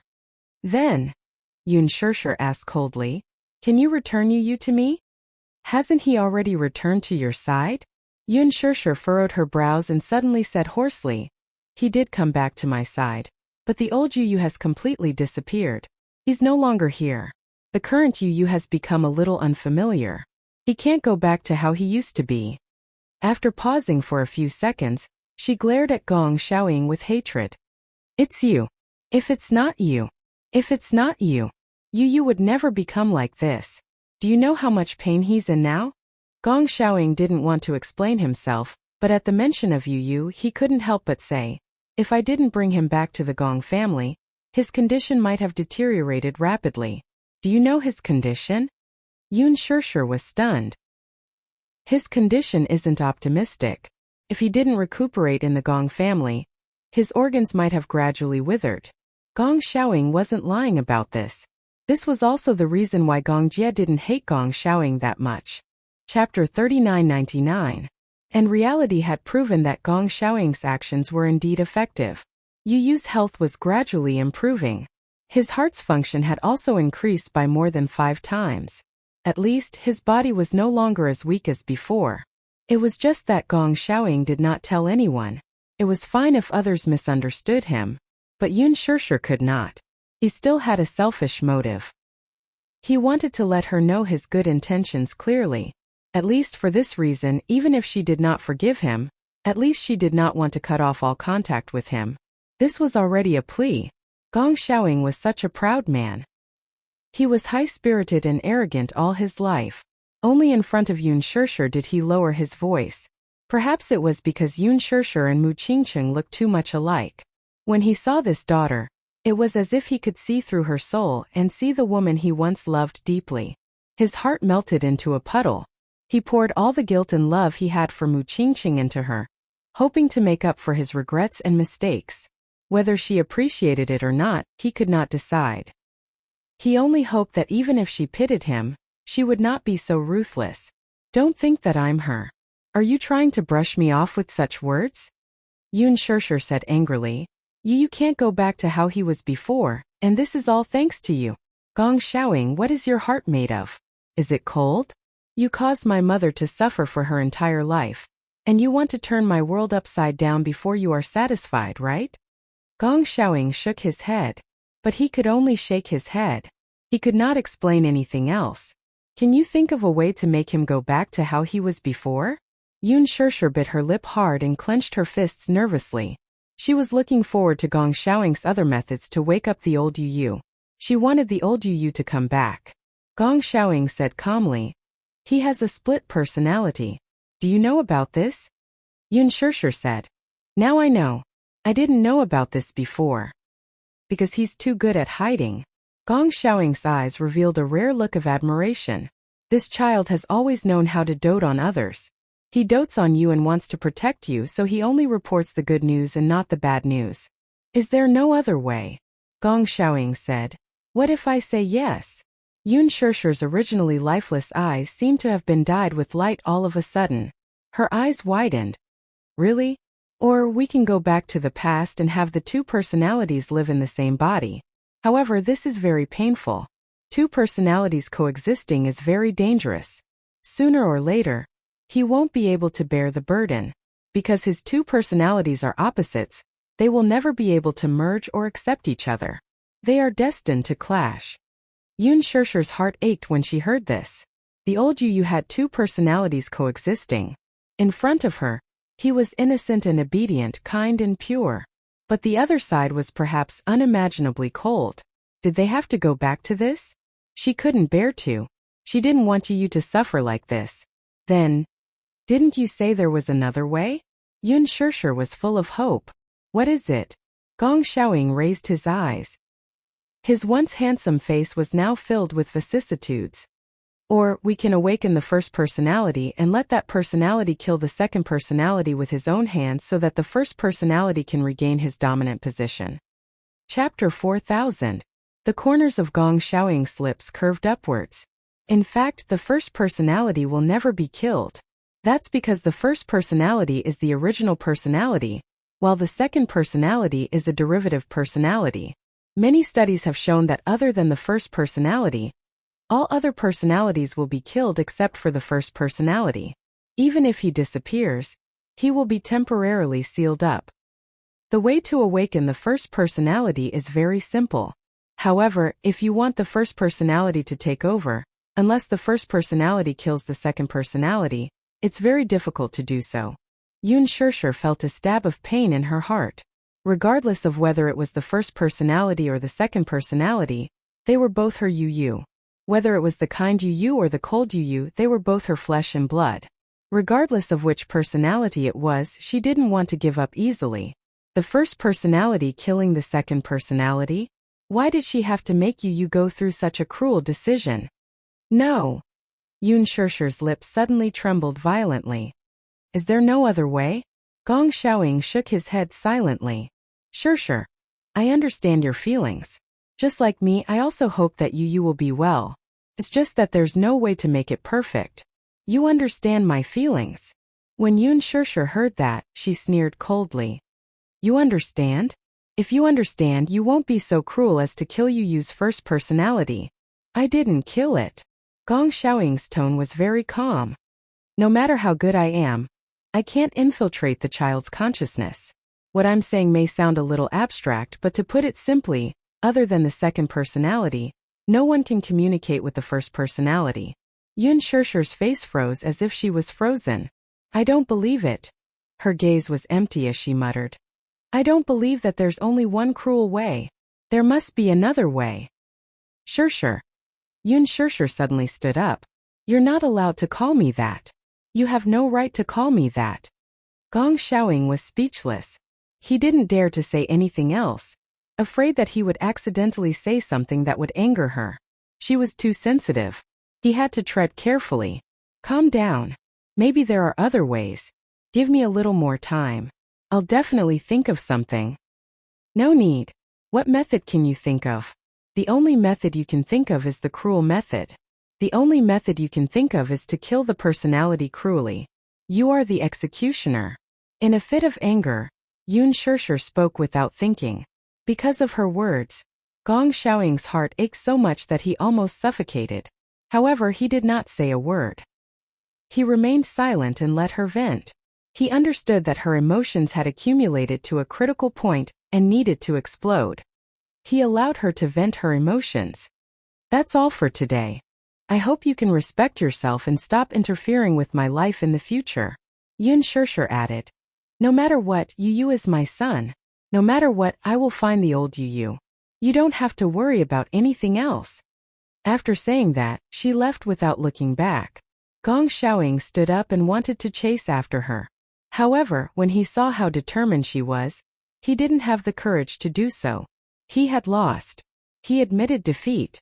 However, he had only himself to blame. Chapter 4001. Gong Xiaoying let out a heavy sigh and fell back onto the sofa. His face was expressionless. The door opened again. Gong Jia walked in and saw him sitting in the dark, looking desolate. He finally spoke. Father. Gong Xiaoying grunted. How is she? She left. I've already asked the chauffeur to send her back. Send her back. Otherwise, I won't be at ease. Then you don't have to worry about me. Gong Xiaoying waved his hand weakly. I'll just sit here alone. Gong Jie didn't say anything else. He turned around and left. The door closed again. However, Gong Xiaoying didn't notice that in the corner of the escalator on the second floor, a figure was slowly hiding in the corner. Yu stood in the corner expressionlessly. Earlier on, when he heard what Yun Shishir and Gong Xiaoying said, he actually felt a little upset. Disappointment, grievance, loneliness, unwillingness, guilt. He knew that the once innocent and adorable Yu occupied an unshakable position in Yun Shishir's heart. He also understood that even if he gave everything he had, he might not be able to replace Yu's position in Yun Shishir's heart. However, he still wanted to try. Therefore, he occupied this body and stayed by Yun Shishir's side only to gain recognition. He wanted to replace Yu. However, it seemed that he couldn't do it. No one could ever replace another person. Everyone was independent and no one could replace them. But why couldn't he? Was he not good enough? Was he not as good as Yu? He was already trying hard to change. His mother liked to see him smile. Even though he wasn't used to smiling in front of others, he was trying hard to become sunny and play the role of an innocent and pure person. However, he was originally a second personality, a personality born from darkness. How could he transform into the real sunshine? This was a form of suppression and disguise. He had also thought of giving up. She wanted to give up and let the original Yu return to her body. As for him, he chose to sleep forever and never wake up. But he couldn't do it. Even if he was born from darkness, he still instinctively felt warmth in his heart. Yun Shishir was as warm as the sun. Gradually, he developed a fatal dependence on this kind of warmth. Therefore, he occupied this body and wanted to play the role of Yu and take all of Yun Shishir's love. However, he had also heard it. He had truly heard it. Yun Shishir missed the old Yu so much and hoped that he would return to her side. He found out from Gong Jie that Yun Shishir was meeting with Gong Xiaoying, so he secretly came here. He did not tell anyone because he was worried. Thus, he secretly hid on the second floor and overheard their conversation. However, when he heard Yun Shishir's true thoughts, he couldn't help but feel a little sad. Could it be that he wasn't needed? Yu couldn't help but doubt himself. She seemed to miss the old Yu. But what about him? Didn't she need him? Couldn't he replace him? Then what was the point of his existence? Yu clutched his heart and squatted down with a lonely expression, hugging himself helplessly. He also longed for warmth. He was also Yu. He was also a part of this life. Why was he not needed? Why was he so rejected? Chapter 4002. At the same time, something that Gong Xiaoying said reminded him of something. The first personality will never be killed. Was that really the case?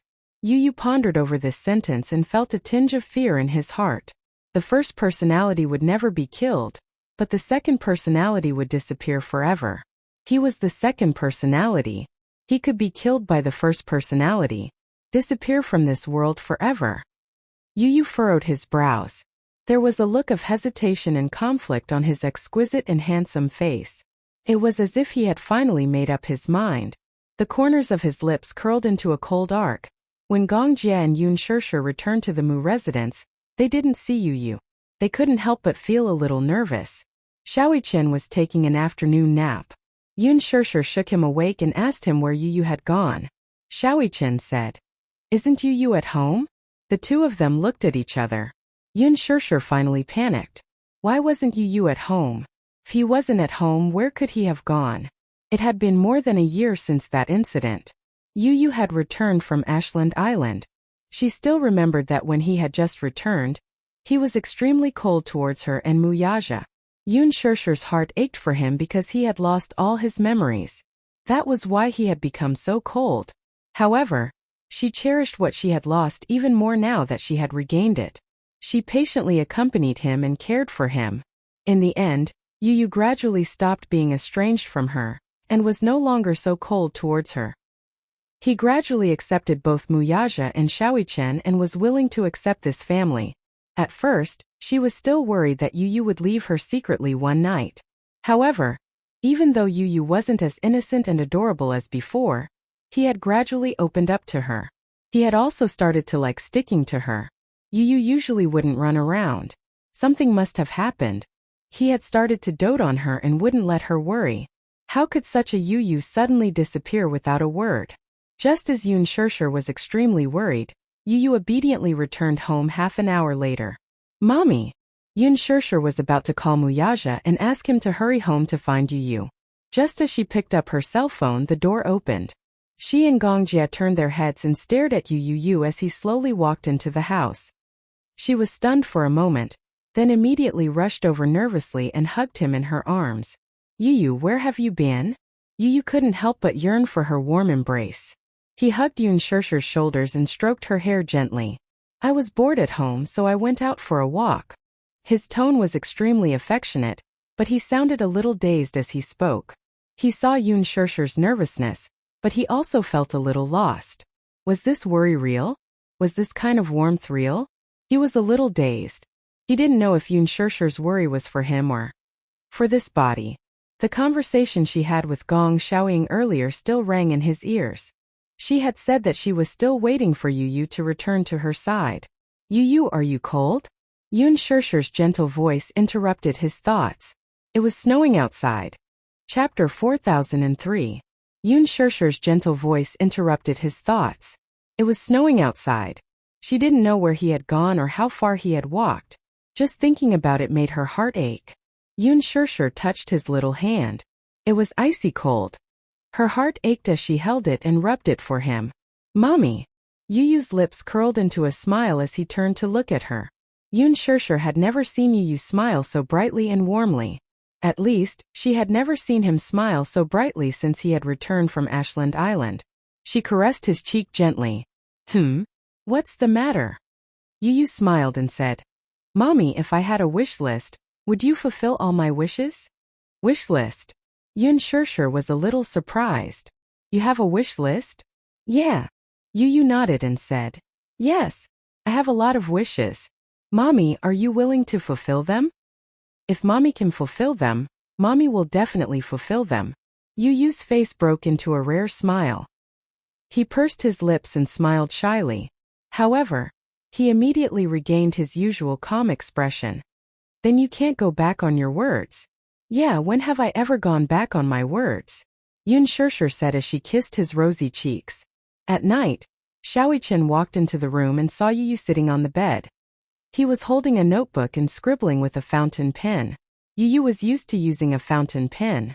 The most surprising thing was that he had never practiced writing with a fountain pen before.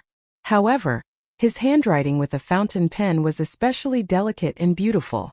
Xiaoyichen didn't know what he was scribbling on. He looked over curiously. However, Yu sensitively closed the notebook and glanced at him warily. What are you doing? Looking, what are you drawing? I'm drawing you. Xiaoyichen was pleasantly surprised. Really? As he spoke, he reached out to snatch the notebook from Yu's hand. However, Yu immediately dodged him. He picked up the notebook and slapped it hard on his forehead. Xiaoyichen covered his forehead in pain and complained pitifully. Why did you hit me? How pretentious. Yu scoffed. Aren't you supposed to be able to take pain?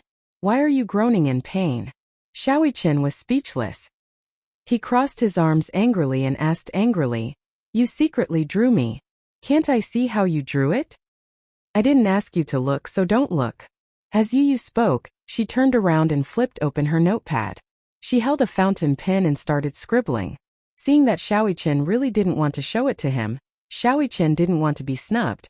He lay down on the bed and played games on his phone. Yu glanced sideways and looked deeply at Xiaoyichen. Then she quietly wrote on her notepad. I want to celebrate my birthday with Xiaoyichen. Here. Yu handed an exquisite notebook to Yun Shirshir. Yun Shirshir was a little surprised. What's this? Yu's wish list. Yun Shirshir couldn't help but laugh.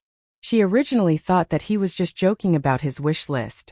She didn't expect him to really come up with a wish list. She flipped to the first page. On the title page, Yu had drawn a cartoon version of his family photo. His drawing skills were exquisite, and the cartoon version was very casual. Chapter 4004. On the first item of the wish list, Yu wrote, I want Mommy to give me a morning kiss every morning and a good night kiss every night before I go to bed. Yoon Shurshur smiled, gently hugged the back of his neck, and gave him a kiss. Mwah! Good morning, Yu. Yu pursed his lips and blushed. He stood on his tiptoes and kissed her gently on the cheek. Good morning, Mommy. Yoon Shurshur immediately said. Good boy. Mommy will give you a morning kiss and a good night kiss every day until you get married. Okay. What's the second item? Yoon Shurshur looked down the list again. The second item was, say, I love you to Yu. Are all your wishes so simple? Yoon Shurshur muttered in her heart. This little guy was so easily contented. She hugged him and said, Yu, Mommy loves you. Mommy will always love you. When Yu heard this, the corners of his mouth finally broke into a warm smile. His heart was instantly filled with warmth. He snuggled up to Yoon Shurshur and rested his head on her knee. He just stayed by her side quietly. He wanted time to stop here and never leave again. He wanted to hug her like this and never let go of her. This warm embrace was the most difficult thing for him to let go of. However, he knew. He was very clear about it. Time would not stop here, and it would not stop at this moment. Therefore, he cherished every minute and every second in front of him. His docility and dependence made Yoon Shurshur feel tender affection for him. She hugged his back and slowly scanned through the wish list. 4. I want to build a snowman with Mommy. 5. I want to celebrate Xiaoichen's birthday with him. 6. I want to go to the amusement park with Mommy and Daddy. Gradually, Yoon Shurshur's nose began to ache for some reason. The list of wishes in Yu's notebook was extremely simple, but almost every wish had something to do with her. At the same time, she felt an inexplicable sense of unease in her heart. This wish list actually made her feel a little heavy-hearted. It was as if Yu would leave her if she fulfilled all the wishes on the list. She didn't know why she had such a thought. However, in the face of such an abnormal Yu, she became very sensitive. In the past, Yu would never take the initiative to stick to her. It was a feeling of having nothing to fear. It was as if a person's life was so long that there would always be many opportunities to accomplish many things. However, this wish list made Yoon Shurshur feel like Yu was saying goodbye to her. It was as though he didn't have much time left with her. Therefore, he wanted to use the limited time he had to fulfill all his unfulfilled wishes and leave with no regrets. She didn't know why she had such a feeling. However, when she saw at the end of the wish list, take a family photo, her heart skipped a beat. She felt an inexplicable heartache. Yu, why do you have this wish list? Yoon Shurshur asked tentatively. There are so many wishes. There's still a lot of time in the future. You don't have to rush to fulfill them now, right? Actually, they couldn't be considered wishes, because this was something that she could easily do. For example, go to the amusement park, celebrate his birthday, or make a cake for him. For example, take a family photo. Chapter 4005. Yu buried his little face in her embrace as he mumbled this under his breath. I want it. I want it. Yu raised his head. His domineering tone was no different from Muyaja's. Yoon Shurshur was a little helpless, but she let him do as he pleased. Okay then, when your daddy rests tomorrow we'll take a family photo, okay? Okay. At night, when Muyaja returned home, Yoon Shurshur asked him to take 3 days off. Muyaja was a little surprised. What's the matter? Here. Yoon Shurshur smiled and handed him a notebook. This is Yu's wish list. Take a look. Muyaja took the notebook and glanced at it, a little surprised. Wish list. Why did he make this list? I don't know. This guy has been a little strange since he came back yesterday, but no matter how I asked he wouldn't tell me. He only said these wishes and wants me to fulfill them. Muyaja was a little stunned. He also felt that Yu was a little strange, but looking at these wishes, he could actually fulfill them easily. He didn't say anything and just nodded. I'll take tomorrow off. You're asking for 3 days? Yu said that he wants to go to the amusement park and celebrate Xiaoichen's birthday. You can't be absent. Muyaja smiled and said indulgently, Okay, I know. What else could be more important than his wife and son? Hence, the next day, Muyaja called Lu Jinyu and said that he wanted to take 3 days off. Although Muyaja was the chairman and CEO of Xingyu Financial Group in the company, even if he was the one who set the rules, he himself was very strict with the rules. Just like the other employees, He would clock in and out and would never be absent from work, let alone be late and leave early. Originally, Muyaja had 7 days of annual leave to make up for. Lu Jinyu said that he got it, and for these few days he would be in charge of everything. Yun Shishir had already contacted the photographer the night before, and she had also informed Gong Jie and Hua Jin. The photographer arrived very early and did makeup for Yun Shishir and Lisa. Hua Jin was the last to arrive. When he heard about this, he specially took leave from the production team to rush over. Now everyone was here. Yu was very satisfied. Because of his wish, so many people had cooperated with him. This made him feel incomparably warm. Yun Shishir had only put on light makeup, while Lisa had only tied up her hair. She looked refreshed and did not put on any extra makeup. The background was sitting in the garden. The camera and light board were set up, and there was a bench in front of the flower bed. The men were standing and the women were sitting. Naturally, Yu Yao was about to enter the scene as well. Yun Shishir meticulously dressed her up. She put on a red blouse and a furry hat for her. However, the little princess was still drinking yogurt and was about to start filming when Gong Jie carried her away. Now he was too big of a movement, and the yogurt spilled on the ground. When the little princess saw this, her heart ached. As a little foodie, when she saw the yogurt spilled, she immediately lost her temper. She was so angry that she kicked Gong Jie, leaving footprints all over him. Gong Jie didn't know whether to laugh or cry. He didn't do it on purpose. He immediately bent down to kiss her. Wah! Yu Yao's face was full of disdain. She was so angry that she slapped his face. Chapter 4006. Gong Jie didn't know whether to laugh or cry. He didn't do it on purpose and immediately bent down to kiss her. Yu Yao was so angry that she slapped his face. She slapped Gong Jie's face with her little paws. The group of people laughed and rushed forward to coax the little princess in a hurry. They fought to take the little princess into their arms. Even though Gong Jie was covered in black shoe prints from Yu Yao's kicks, he could not bear to give the little princess to anyone else. This was especially so when Hua Jin came to pick her up. He rolled his eyes at him fiercely. Yu stood at the side and watched quietly. In the past, he was not used to such a noisy scene. He liked quiet, but after returning to the Mu family, not only did he get used to it, but he also integrated into such an environment. She felt that the family was only warm enough when they were quarreling. However, all of this didn't belong to him. Yu said softly in his heart, "Give me a few more days.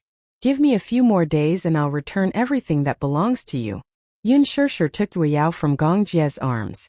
After the little princess was coaxed, she stopped crying and stopped making a fuss. She quietly lay on Yun Shishir's shoulder.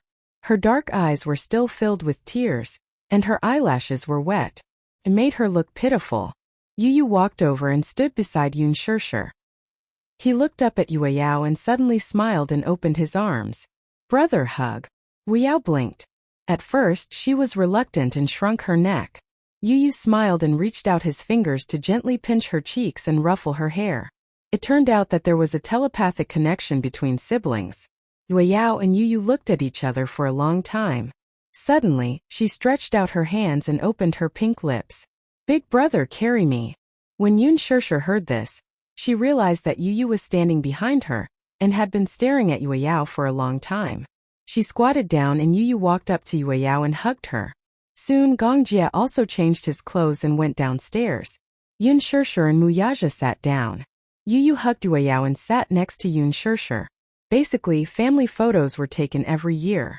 But last year, because Muyaja was too busy with work and Yun Shishir took on a drama in the middle of the year, the two of them basically missed each other's free time, so they didn't have much free time. This time it was just the right time to make up for it. The photos were taken on the spot and could be obtained immediately. One of them was enlarged, and the other was of normal size.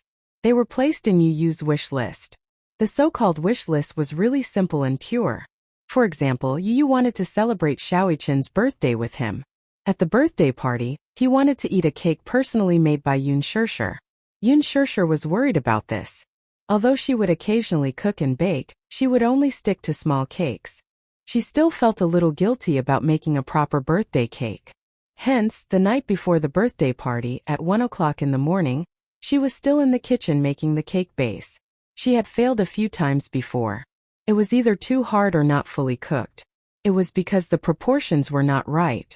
At 2 o'clock in the morning, the fresh cake base was finally out of the oven. Yoon Shirshir also made fresh cream, strawberries, and jam.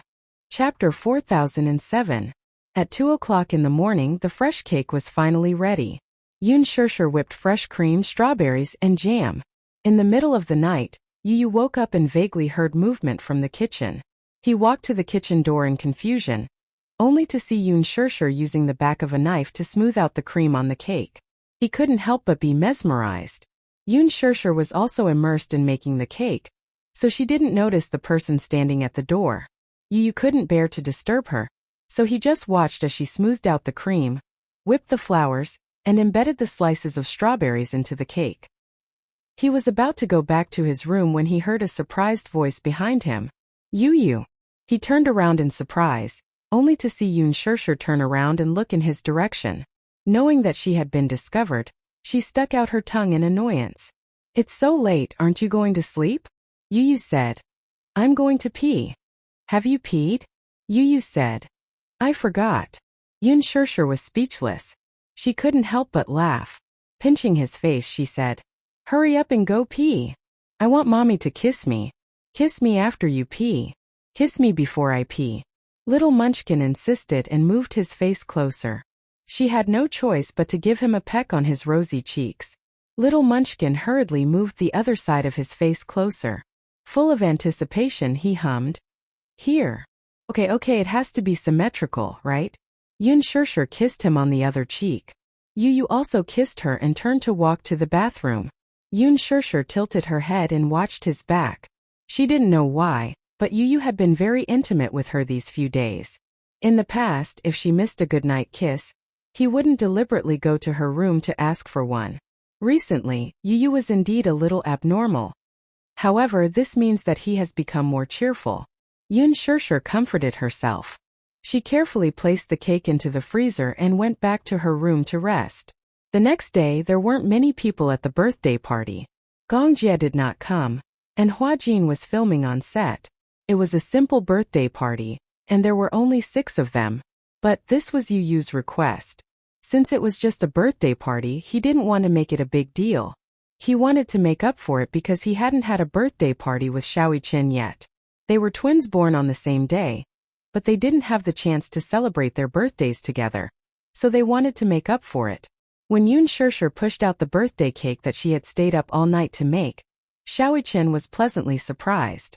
Yoon Shirshir explained, Yu said that he wanted to eat the birthday cake I made. But, come to think of it, this is the most successful cake I've ever made. If Yu didn't want to eat it, I probably wouldn't have tried to make it myself. Xiaoi Qin said with envy and jealousy, It's all thanks to Yu. Otherwise, I don't know when I'll be able to taste mommy's birthday cake. Mu Yaja also said seriously, In the family, only Yu and Yueyao have this privilege. The tone of their conversation is really sour. Yu muttered, They're jealous. Chapter 4008. Alright. Let's cut the cake. Yoon Shirshir passed the knife to Yu and let Xiaoi Qin hold Yu's hand. Be careful, okay? She reminded him. Yu held the knife while Xiaoi Qin held his hand. They evenly divided the cake into 2 halves and then into 6 equal pieces. Yu took the first bite. The sweet and creamy taste complemented the refreshing taste of the strawberries. It tasted delicious and was comparable to the cake made by a cake shop.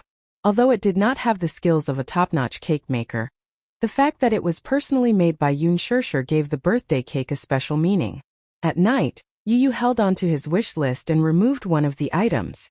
Seeing that all his wishes were gradually being fulfilled and that only the amusement park item was left, he felt a sense of loss. In his dream, he woke up and realized that he was lying on the sea. Wave after wave hit his body, but he did not feel any pain. Yu stood up and saw that there was a black cage not far from the sea. A child in a white shirt was quietly curled up in the corner of the cage. He did not move at all. From afar he looked like he was dead. He slowly stood up and walked toward the cage. When he stopped beside the cage, he raised his head and looked at the child curled up in the cage. He could not help but reach out to touch him.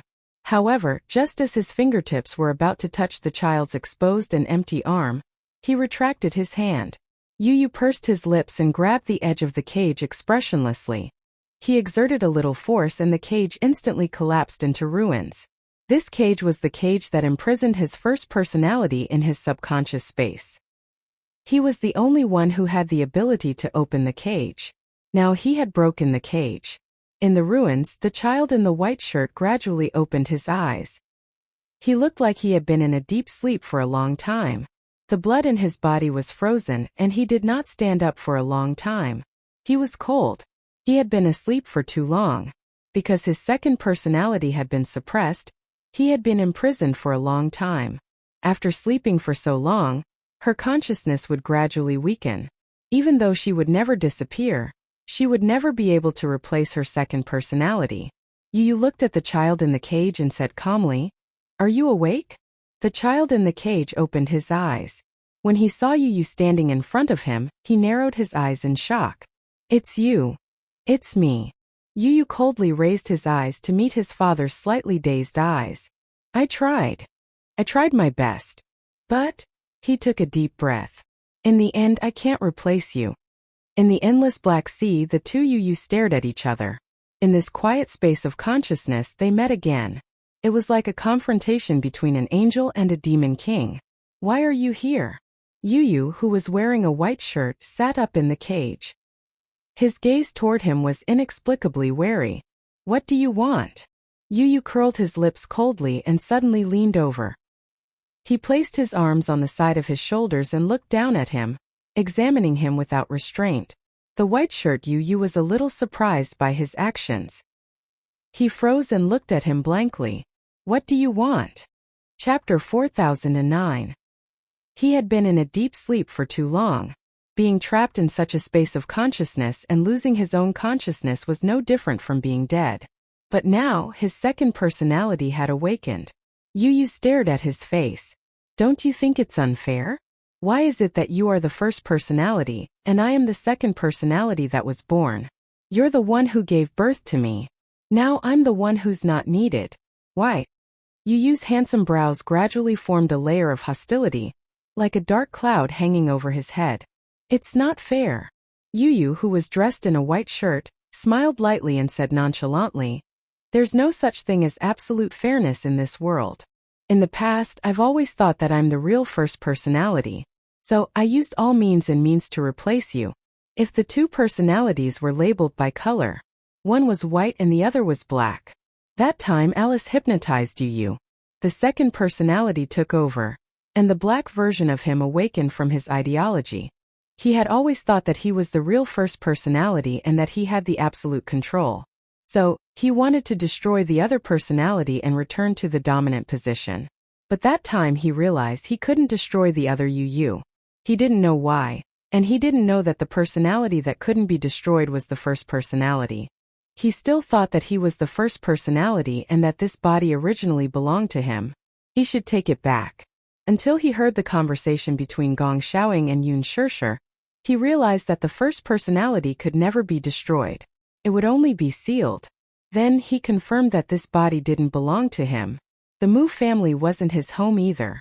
Yun Shishir, Mu Yaje Wei Yaohuajin, these people who had given him warmth didn't belong to him. They belonged to Yu Yu.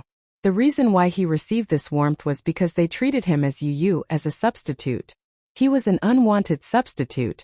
Then he chose to give up. Otherwise, Mommy would be very sad. She wanted the old Yu Yu to come back to her, so he might as well fulfill her wish. He was willing to give up everything just to let the real Yu Yu return to Yun Shishir's side. He didn't deserve happiness. That was because he was born from darkness to begin with. Even if his heart was closer to sunlight, the child of darkness was not qualified to receive sunlight. Yu Yu smiled and abruptly clasped his brother's shoulder, swapping their positions. At that time, Yu Yu had already been swapped. What are you doing?" Yu Yu, who was wearing a black shirt, slowly closed his eyes.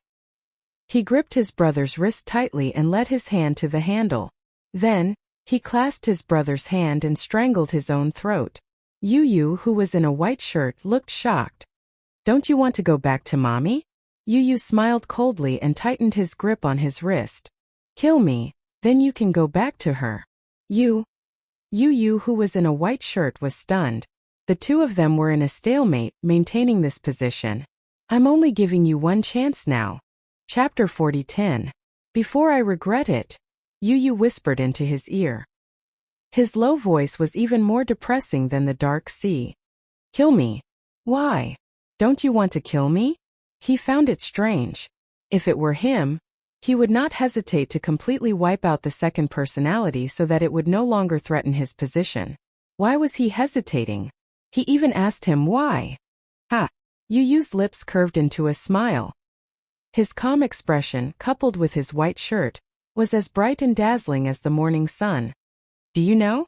If I wanted to kill you, I would have had the ability to do so back then. But I had no choice because I am different from you. I am the first personality. I will not die, but you will. You are another me, and I am another you. This life is made up of us equally. But I have been occupying this body for so many years. Yu Yu sucked in a deep breath of cold air as he held his aching forehead. I'm sorry.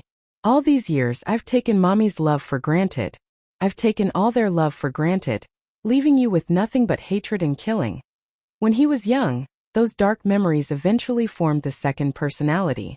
At that time, the personality had just taken shape, and Yu Yu wanted to suppress him. He did not know that he had dual personality. But in his subconscious, he could see the other personality clearly. Sometimes it was in his dreams. Sometimes it was in real life. He was worried that the second personality would gradually take over him and even hurt his family. He had never thought that the second personality was also a part of life, and that it also craved warmth.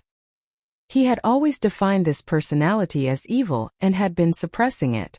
No matter how he resisted, Yu Yu would not give him a chance to take over his body. Hence, all the happiness in the past 8 years had nothing to do with him. He had taken over all the good things and left the darkness and pain to him. The second personality, Yu Yu, was born in pain and oppression. But from the beginning to the end, he lived in a world of oppression. He also wanted to experience what light was, what happiness was. Hence, when Alice hypnotized Yu Yu, the first personality was hypnotized and the second personality finally broke through the cage and sealed the first personality. But at that time, Yu Yu did not resist. Instead, he chose to sleep. He wanted the second personality to be free, even if he could not return to Yunshirshir. Yu Yu's pupils constricted. The dark fog in his eyes became more intense. I also want you to experience what it is like to be family. So I am willing to sleep. I just passed the warmth that belongs to you. Yu Yu, who was wearing a white shirt, suddenly hugged him tightly as he furrowed his brows in guilt. Chapter 40:11. Yu Yu said in a low voice, we can coexist. Coexist? Yu Yu scoffed as if he had heard the funniest joke. We've coexisted for so many years, but we can't get along well at all. Instead of coexisting unfairly, it's better to destroy each other. I'm willing to share my warmth with you. Yu Yu said seriously. I'm willing to share the love of mommy, daddy, brother, uncle, and all the family members. I don't want to. Yu Yu was extremely stubborn. It's either I have it all to myself or I can't have it. As he spoke, he held Yu Yu's hand and pulled it to his neck again. Kill me. Give me freedom. As he said that, he curled his lips. I'm not needed at all. As soon as he said that, he couldn't hold back his tears anymore and they fell from the corners of his eyes. She wants you, not me. Yunshirshir hoped that the original Yu Yu would return to her side. Since she hoped so fervently, he might as well fulfill her wish and return the original kind, cute, innocent Yu Yu to her side. And he had always been used as a replacement. He was needed because of his existence. That was why Yu Yu was still alive. Yunshirshir had always been waiting for Yu Yu to return to her side, but not for him. It wasn't that he didn't try. He tried hard to be like Yu Yu, trying hard to force a smile, trying hard to bring them warmth. However, he couldn't do it. After all, they were two different personalities. He couldn't do it and he couldn't replace him. Hence, he was willing to give up this position. Yu Yu grabbed his wrist tightly and said in a low voice, Mommy needs you. Go back to her side, okay? His tone was inexplicably gentler. When he looked at Yu Yu, His gaze was no longer as hateful as when he used to look at Yu Yu. Yu Yu had grown a lot in the past year. Yun Shirshir made him understand that in addition to hatred and darkness, there was also light and happiness in life. Life was very cruel. He recognized this cruelty, hated it, and viewed it with enmity. But Yu Yu was the only one who still loved life bravely after deeply understanding the cruelty of life. He was the real hero. He was the only one who had the right to take control of life.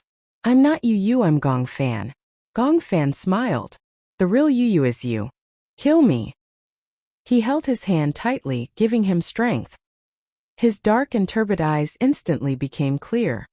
Kill me, and I'll give you back your freedom. A strong gust. His snow-white shirt was slightly wrinkled from the wind. Yu Yu stared blankly at the child lying beneath him, calmly facing destruction. He gradually lost control of his hands, as if they were being controlled by his consciousness. His hands were strangling his neck and accumulating strength. Gradually, Gong Fan felt that the pressure on his throat was getting more and more suffocating. His face turned red, and then the color gradually faded. He frowned and said hoarsely, I don't regret it, he murmured and closed his eyes. At that moment, Yun Shirshir's gentle smile and the scenes of them spending time together flashed past his eyes like a merry-go-round. It wasn't that he didn't want to leave. It was just that this reluctance was accompanied by a fatal suffocation, and that illusory consciousness gradually dissipated. Chapter 40:12. Ah! Xiaoi Chen was drenched in cold sweat as he sat up from the bed in shock. He had a dream. In his dream he saw two Yu Yu. One was wearing a white shirt and the other was wearing a black shirt. The Yu Yu in the black shirt was lying flat on the surface of the sea. He was holding onto the other Yu Yu's wrist and forcing him to kill him. Yu Yu! He turned around and looked at the other side of the bed. He didn't know when, but there was an empty space on the other side of the bed. Yu Yu! Xiaoi Chen immediately got out of bed. He shuffled his slippers in a panic and opened the door. However, he didn't see Yu Yu. He felt inexplicably uneasy, and it wasn't just because of the dream. The telepathy between the twins made him realize that Yu Yu was in danger.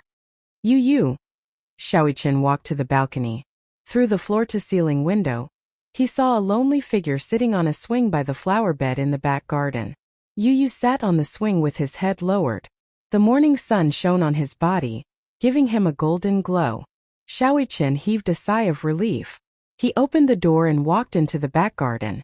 When he got close to Yu Yu, he slowly reached out and gently placed his hand on Yu Yu's shoulder.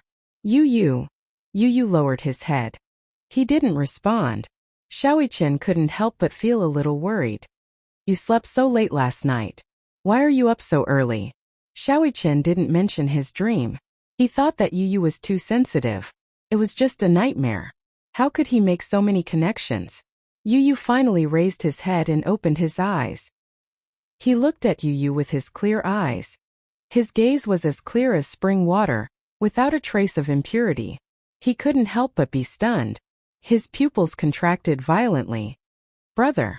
Yu Yu took a deep breath of fresh air and said calmly, I'm back. Yu Yu. Xiaoi Chen was stunned. Although the Yu Yu in front of him still had the same facial features, his aura was completely different. Yu Yu. Xiaoi Chen was so surprised that he cried tears of joy. You're finally back. He was so emotional that he pounced on him and hugged him tightly. I thought you would never come back. Yu Yu, who was hugged by his older brother, was stunned for a long time before a helpless expression appeared on his face. This guy Yu. However, it gave him a taste of warmth that he hadn't felt for a long time. Yu Chen has hugged him. Yu. Drip. Ace his tears. Tour. Yu couldn't help but laugh. Yu was so emotional that he started to cry. Was he that emotional to see Yu again? Yu ruffled Yu's hair. Yu did not realize that this action made Yu look like an older brother. Xiaoi Chen hugged Yu tightly and said, Since you're back, don't leave again. Yu laughed. Do you wish that I didn't come back? No, I don't think so. I think that's what you're thinking. Xiaoi Chen's face turned red. No. Yu knew that Yu was joking, but he didn't want him to make such a joke. Yu rebuked him. He patted his head and snorted. Did you take good care of mommy and sister when I wasn't around? Chapter 40:13. Yu rebuked him. She patted his head and snorted. Did you take good care of mommy and little sister when I wasn't around? Of course. Whether you were around or not, I would take good care of mommy and Yueyao. Xiaoichen suddenly thought of something and his expression froze. He hesitated for a moment and asked tentatively, Yu, now that you're back, you won't leave us again, right? Yu shook her head calmly. I won't. Really? For some reason, Xiaoichen didn't feel happy when he heard this reply. He looked around and hesitated. He wanted to say something, but he swallowed the words that were about to come out of his mouth. Yu laughed and said, What do you want to ask? Just ask. You don't have to be so secretive. You're back. Then what about him? Xiaoichen looked a little conflicted. Although he only used the word him, Yu knew who Xiaoichen was referring to. He raised his eyebrows and asked, Do you want him to come back? If he comes back, are you going to leave us again? Yu didn't answer. Instead, there was a dead silence. It was like a silent choice question. Yu sat on the swing. She tapped her toes on the ground and swung gently. Xiaoichen stood quietly at the side with a complicated expression. He didn't understand why he felt so lonely when Yu wasn't around anymore. It was as if his life had suddenly lost something, and his heart had become empty. Yu said calmly, Do you know about dissociative identity disorder? Yes, I know. Mommy mentioned it to me before. You've always had two personalities, right? One is you and the other is Gong Fan. I have two personalities. For a long time I was in a deep sleep. I thought that I would be in a deep sleep forever, but he woke me up. Yu's voice was as soft as a breeze. He said that whether it's mommy, daddy, Yueyao, or you, the one they need is me, not him. He wasn't needed, so he decided to leave. Leave. Xiaoichen didn't understand the meaning of the word leave. Leave for a short while? Or leave permanently? He would never come back. Once he left, he won't come back. Then, Xiaoichen felt especially bad. He looked at Yu and asked, Yu. Yu asked, Do you want him to stay? I hope both of you will stay. What if only one can stay? Little Chen suddenly stopped talking. He lowered his head in desolation and sighed. I don't have the right to decide this. It was too cruel. No matter which personality Yu was, he was still his younger brother. One gave him warmth. The other made his heart ache. Actually, he didn't hate the other Yu. Although he gave off a very cold feeling, when one peeled off his cold exterior, his heart was very gentle. If only one could stay, such a multiple-choice question was too cruel. However, as his uncle had said, if the two personalities couldn't merge into one, it would be the cruelest thing for Yu. If only one could stay, Xiaoichen didn't want to make the cruel choice. Chapter 40:14. Yu did not answer him directly. Instead, he lowered his head and seemed to be thinking about something. Xiaoichen immediately said, Don't misunderstand me. I just can't bear for him to leave. I don't mean anything else. Okay. Yu nodded silently and said honestly, I don't want him to leave either. When Xiaoichen heard this, his heart ached. He walked to the swing at the side and slowly sat down. Holding the swing, he fell into a daze. After a long silence, Xiaoichen asked hesitantly, What is that world like? What was the world that little Gong Fan was in like? After all, he was just an ordinary child. It was difficult for him to understand what the world of dual personality disorder was like. He felt very curious. When I was young, I felt that I wasn't the only one in this body. Yu was rare and precious. He had opened the door to Xiaoichen's heart. It was also the most important door. In the past, he had never opened it to Xiaoichen. Not to mention Xiaoichen, he had never opened it to anyone. This was because he felt that he was an anomaly. He was an abnormal child. He did not want anyone to know that he was abnormal, especially Xiaoichen. Xiaoichen was too dazzling. From the day he was born, Xiaoichen was destined to be better than him. At least, his healthy body made him envious. He did not have to stay in a place filled with disinfectant. He did not have to watch other people's children run and jump normally and play happily. He should be very happy, right? Xiaoichen had the most sunny smile. When he smiled, his dimples were extremely cute. Most importantly, Xiaoichen was very real. He was so real that he was transparent.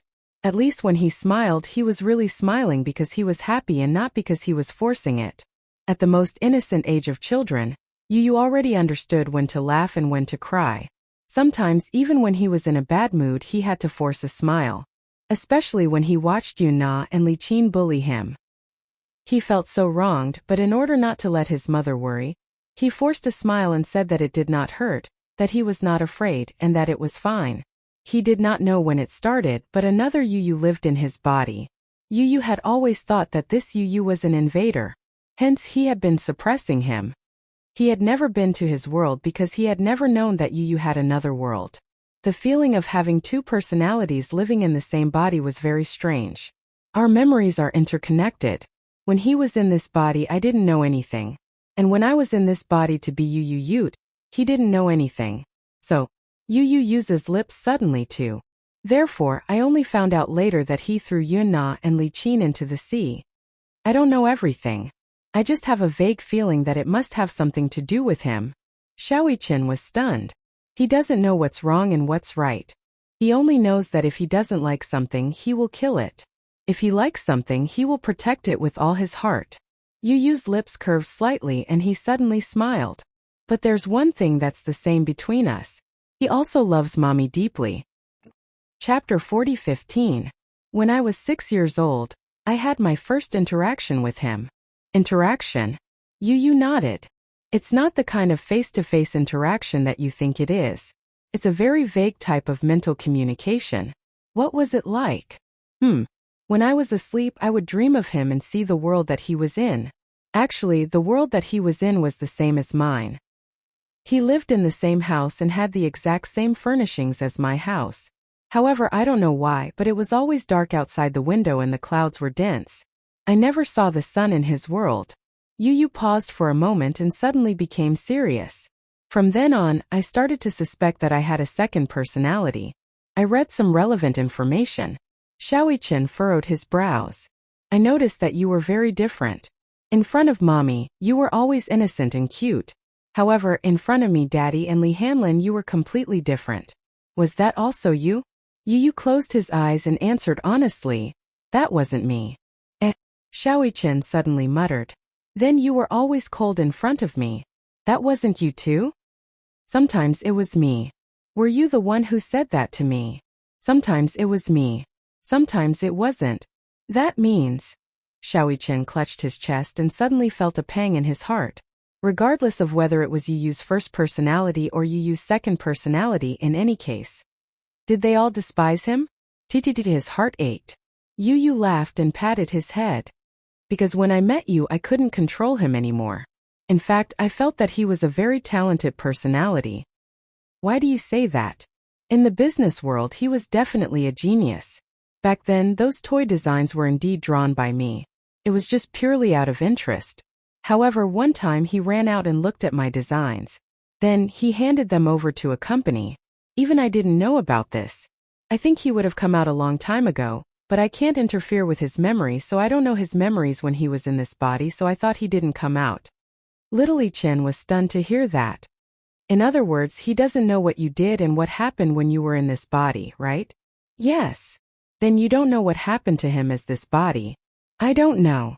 However, maybe it's because of the main personality. If it's something that's particularly emotional, I'll know a little bit. Xiaoyichen furrowed his brows and reorganized his thoughts. I understand. He was the one who created the glory of Leji Holdings and came up with the Heavenly Eye plan, right? Yes. Yu nodded. Sometimes he and I would take turns and we would swap places very quickly. Perhaps in the blink of an eye we would have swapped places. Therefore, my memories are always different. What kind of difference? Yu recalled and said, I remember one time when I went to school to study. I clearly remember that I had just left the house in the morning. But when I opened my eyes, mommy was already standing in front of me. When I looked at the sky, it was already evening. Chapter 40:16. Yu turned around and said seriously. In other words, he appeared after I left the house in the morning. When I returned to this body, it was already evening after school. The memory in between is no longer there. And my memory is still stuck in the morning. In the blink of an eye, it was already evening. As for what happened in between, I have no idea at all. Then I felt very tired and exhausted. I wanted to sleep. Sometimes when the personalities switched, my heart would be overloaded. I would feel very uncomfortable. Xiaoyichen suddenly felt a chill run down his spine. Just imagining this scene was enough to make him feel terrified. Losing one's memory was the scariest thing. One of the reasons why humans were stronger than other animals was because of their memory. Whether it was studying or working, memory was an indispensable part. For example, as loyal as a dog, even if its owner mistreated it, it would mostly forget this memory. However, humans would not. They would always remember it. It would be engraved in their bones. Once they lost their memory, they would not be able to do anything. Moreover, it would be especially painful. When the personalities switched and the memories were not connected, life would become fragmented and especially painful. It was no wonder that Alice said that Yu Yu's body could not bear the burden of two personalities. This was because the alternation of two personalities was an extremely painful thing in itself. Yu Yu sucked in a deep breath of cold air and said faintly, "When I found out that this memory partition was caused by the alternation of his and my personalities, I could no longer suppress that situation. In fact, if I could have gotten treatment at that time, perhaps it would not have been so serious. Perhaps it was because I kept suppressing him, so." He held his forehead with a headache. He seemed to be very rebellious. The more I tried to control him, the more rebellious and unreasonable he became. He wanted to control me instead. He even thought that he was the first personality. Xiaoyichen said, "In fact, I used to think that you were very scary, because you were like a little angel in front of mommy, but in front of me you were so cold, unfamiliar and sharp-tongued. However, if I think about it carefully, you were not you at that time. You were just another Yu Yu who ran out. However, he did not hurt anyone. Be it Li Qin or Yu Na, if I were in their shoes I would deal with them too. It's just that, perhaps his way of doing things is rather extreme, but that doesn't mean that he is evil." Yu Yu nodded and said honestly, "Yes, I'm relieved now. I don't think he is evil anymore." Xiaoyichen suddenly asked, "Yu Yu, do you believe in telepathy between Geminis?" Yu Yu was a little surprised to hear this. "You seem to have mentioned this to me before." "Yes, before I met you, I didn't know of your existence, but I would often dream of you. In the dream I took your point of view. I felt that it was a little unbelievable, but those scenes were too real, so real that it was unbelievable. In this world, there are many things that can't be explained clearly by science as we know it." Xiaoyichen smiled as well. Chapter 40:17. "Yes. I've mentioned to Daddy that I've always dreamed of you, but he didn't really believe me. At that time he didn't know that you were still alive. It was only later that Daddy told me that you were weak when we were born. When the assistant arrived, you were already not breathing. They only took me away, but they didn't expect you to still be alive." Yu Yu only lowered his head and didn't say anything. Xiaoyichen suddenly asked worriedly, "Then has he really left?" Yu Yu did not say a word. Instead, he sucked in a deep breath of cold air and looked up at his father. His clear and limpid eyes gradually became clouded with gloominess. They kept churning, looking demonic yet frightening. He didn't say anything. Just by sitting on the swing, he emitted an aura that made Xiaoyichen feel inexplicably apprehensive. "It's him." Yu Yu didn't say anything, but his invisible aura made Xiaoyichen realize that the person in front of him wasn't the angel Yu Yu, but the little devil Gong Fan. "You seem to want me to leave." Gong Fan spoke. His tone made Xiaoyichen even more certain that Gong Fan hadn't left. Xiaoyichen was pleasantly surprised. He didn't know how to hide it, so this surprise jumped out from his eyes. "You're still here, Gong Fan. You didn't leave." He was so excited that he hugged Gong Fan tightly. "I really thought you left. You didn't leave. That's great." Gong Fan was so shocked that his eyes widened. He didn't expect Xiaoyichen to be so excited when he saw that he was still in this body. He could even imagine how lonely and disappointed Xiaoyichen would be when he saw that he hadn't left. But he didn't expect. Xiaoyichen hugged him tightly, but he felt a little awkward. He pushed him slightly, and his expression was unnatural and awkward. "What are you doing?" I'm just very happy." Xiaoyichen also realized that he had been too agitated. He immediately retracted his hand and adjusted his collar. feeling a little embarrassed. Gong Fan stared at him coldly, but his chest was inexplicably hot, as if he had been scalded by magma. Happy? He snorted. What's there to be happy about?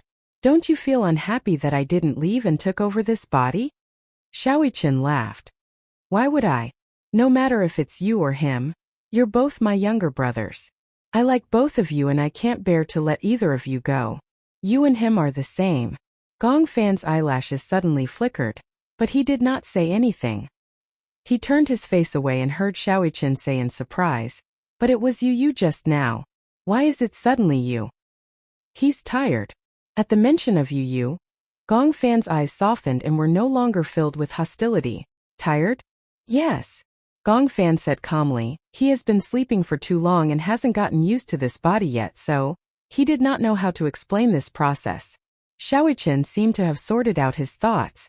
Could it be that the two personalities Yu and Gong Fan had reached some kind of tacit understanding? Every personality needed to rest.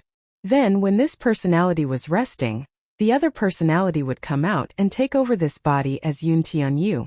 When Yu rested, Gong Fan would come out. When Gong Fan was tired, Yu would return to this body.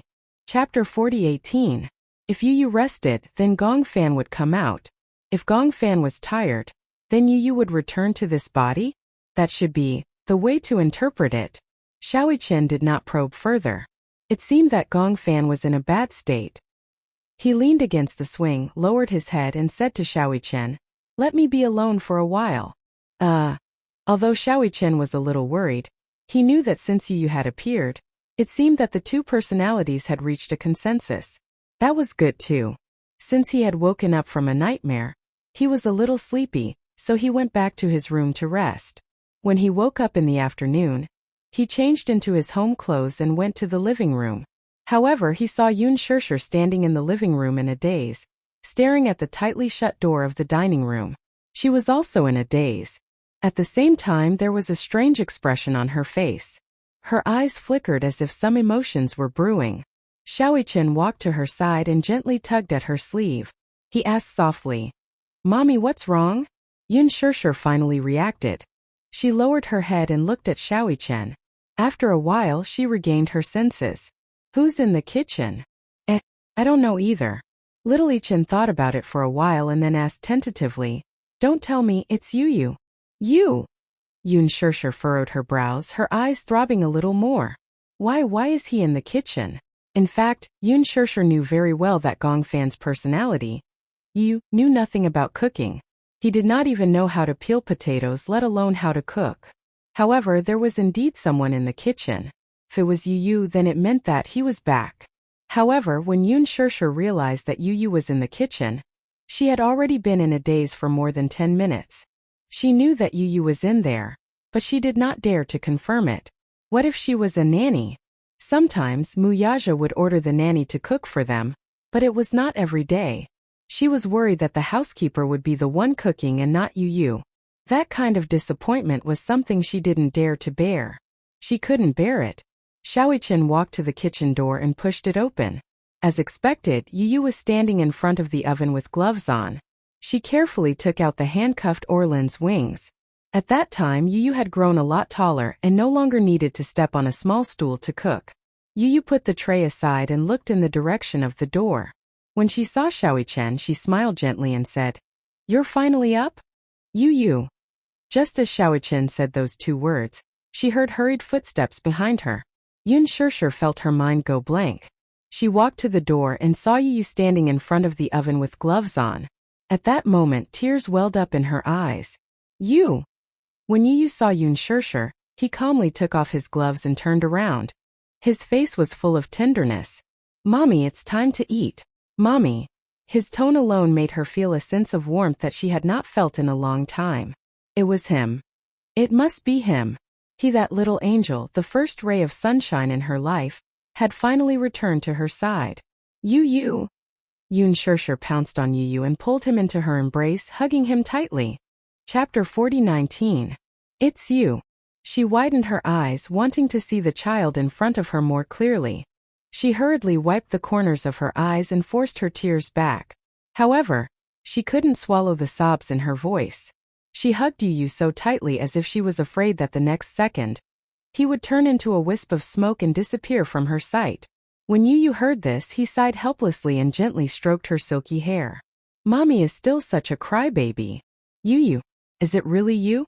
Yoon Shirshir pursed her lips and held back her sobs. Mommy isn't dreaming, right? Yu looked at her lovingly. Mommy, if you're still not awake, you can go back to bed and continue lying down. I'll wake you up when dinner is ready. When Yoon Shirshir heard this, she couldn't stop crying. Based on this sentence alone, she was almost certain that the child in her arms wasn't Gong Fan but Yu. Only Yu would speak to her in such a doting tone. Yoon Shirshir was inexplicably touched. She hugged Yu tightly and was momentarily speechless. This was because when she opened her mouth, only broken sounds came out. She seemed to have experienced this feeling once before. She recalled that when she was young, one of Yoon Na's younger sisters came to visit and took away her favorite doll without her permission. When she came back from school, she couldn't find the doll no matter how hard she tried. She thought that she had accidentally lost the doll until the little girl came to visit again. She watched as the child held the doll in her arms. Then she realized that she hadn't accidentally lost the doll, but that the child had snatched it away. She didn't say anything at the scene. She waited until the child left before she was so upset that she started crying. Li Qin scolded her in front of Yoon Na. After that, she found out that the little girl originally wanted Yoon Na's doll. Naturally, Yoon Na couldn't bear to part with it, so she stuffed the doll into her arms. After that, Yoon Shirshir was sad for a long time. It was only later on her birthday that Yoon Yeching secretly hid a gift box under her bed. That night, when Yoon Shirshir was about to go to bed, she found a note in the diary. On the note, Yoon Yeching had written that the gift was under the bed. It was only when she pulled the box out from under the bed that she realized that her father had secretly bought a doll behind Li Qin's back. This doll was identical to the one she had bought back then. Yoon Shirshir burst into tears as she hugged the doll that she had regained. It wasn't sadness, nor was it happiness. Instead, it was an indescribable emotion. It would not be an exaggeration to say that all sorts of feelings welled up in his heart. She felt the same way when she hugged Yu. Yu caressed Yoon Shirshir's face and gently wiped away her tears with her two small hands. However, her eyes turned red as well. Mommy, I'm sorry for making you wait for so long. Just as he said this, his eyes turned even redder, but he was still smiling. It was just a smile, but his eyes narrowed slightly as tears welled up in them. Yoon Shirshir's tears could not stop flowing. No matter how hard he tried to wipe them away, they continued to flow like pearls from a broken necklace. Yoon Shirshir also wiped his tears for him. The mother-son pair wiped away their tears, crying and laughing at the same time. Xiaoyichen stood at the side. He felt an indescribable envy, but he also felt gratified. Chapter 40-20. The mother and son wiped away their tears, crying and laughing at the same time. Xiaoyichen stood by the side. He felt an indescribable sense of envy, but he also felt gratified. He was gratified because the mother and son were finally reunited. He was envious because no one could compare to the bond between his mother and Yu. Yu had always said that he relied on his mother. In fact, compared to him, Yoon Shirshir relied on him more.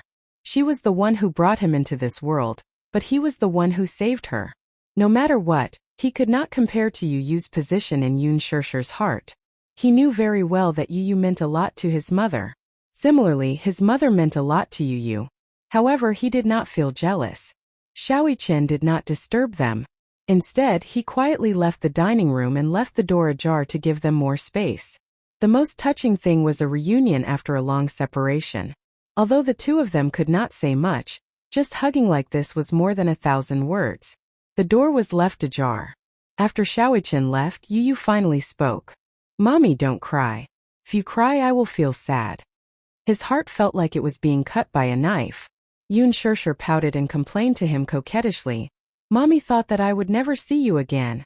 All this time, Mommy has been trying to think of a way.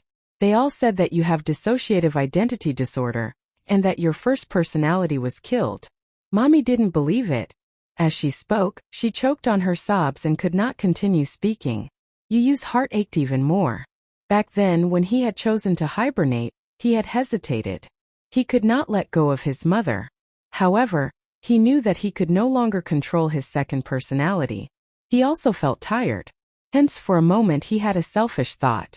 He chose to hibernate to rest. He was tired. But now he regretted that decision. No matter what, nothing was more important than his mother. "Mommy, I was wrong." Yu lowered his head like a child who had done something wrong.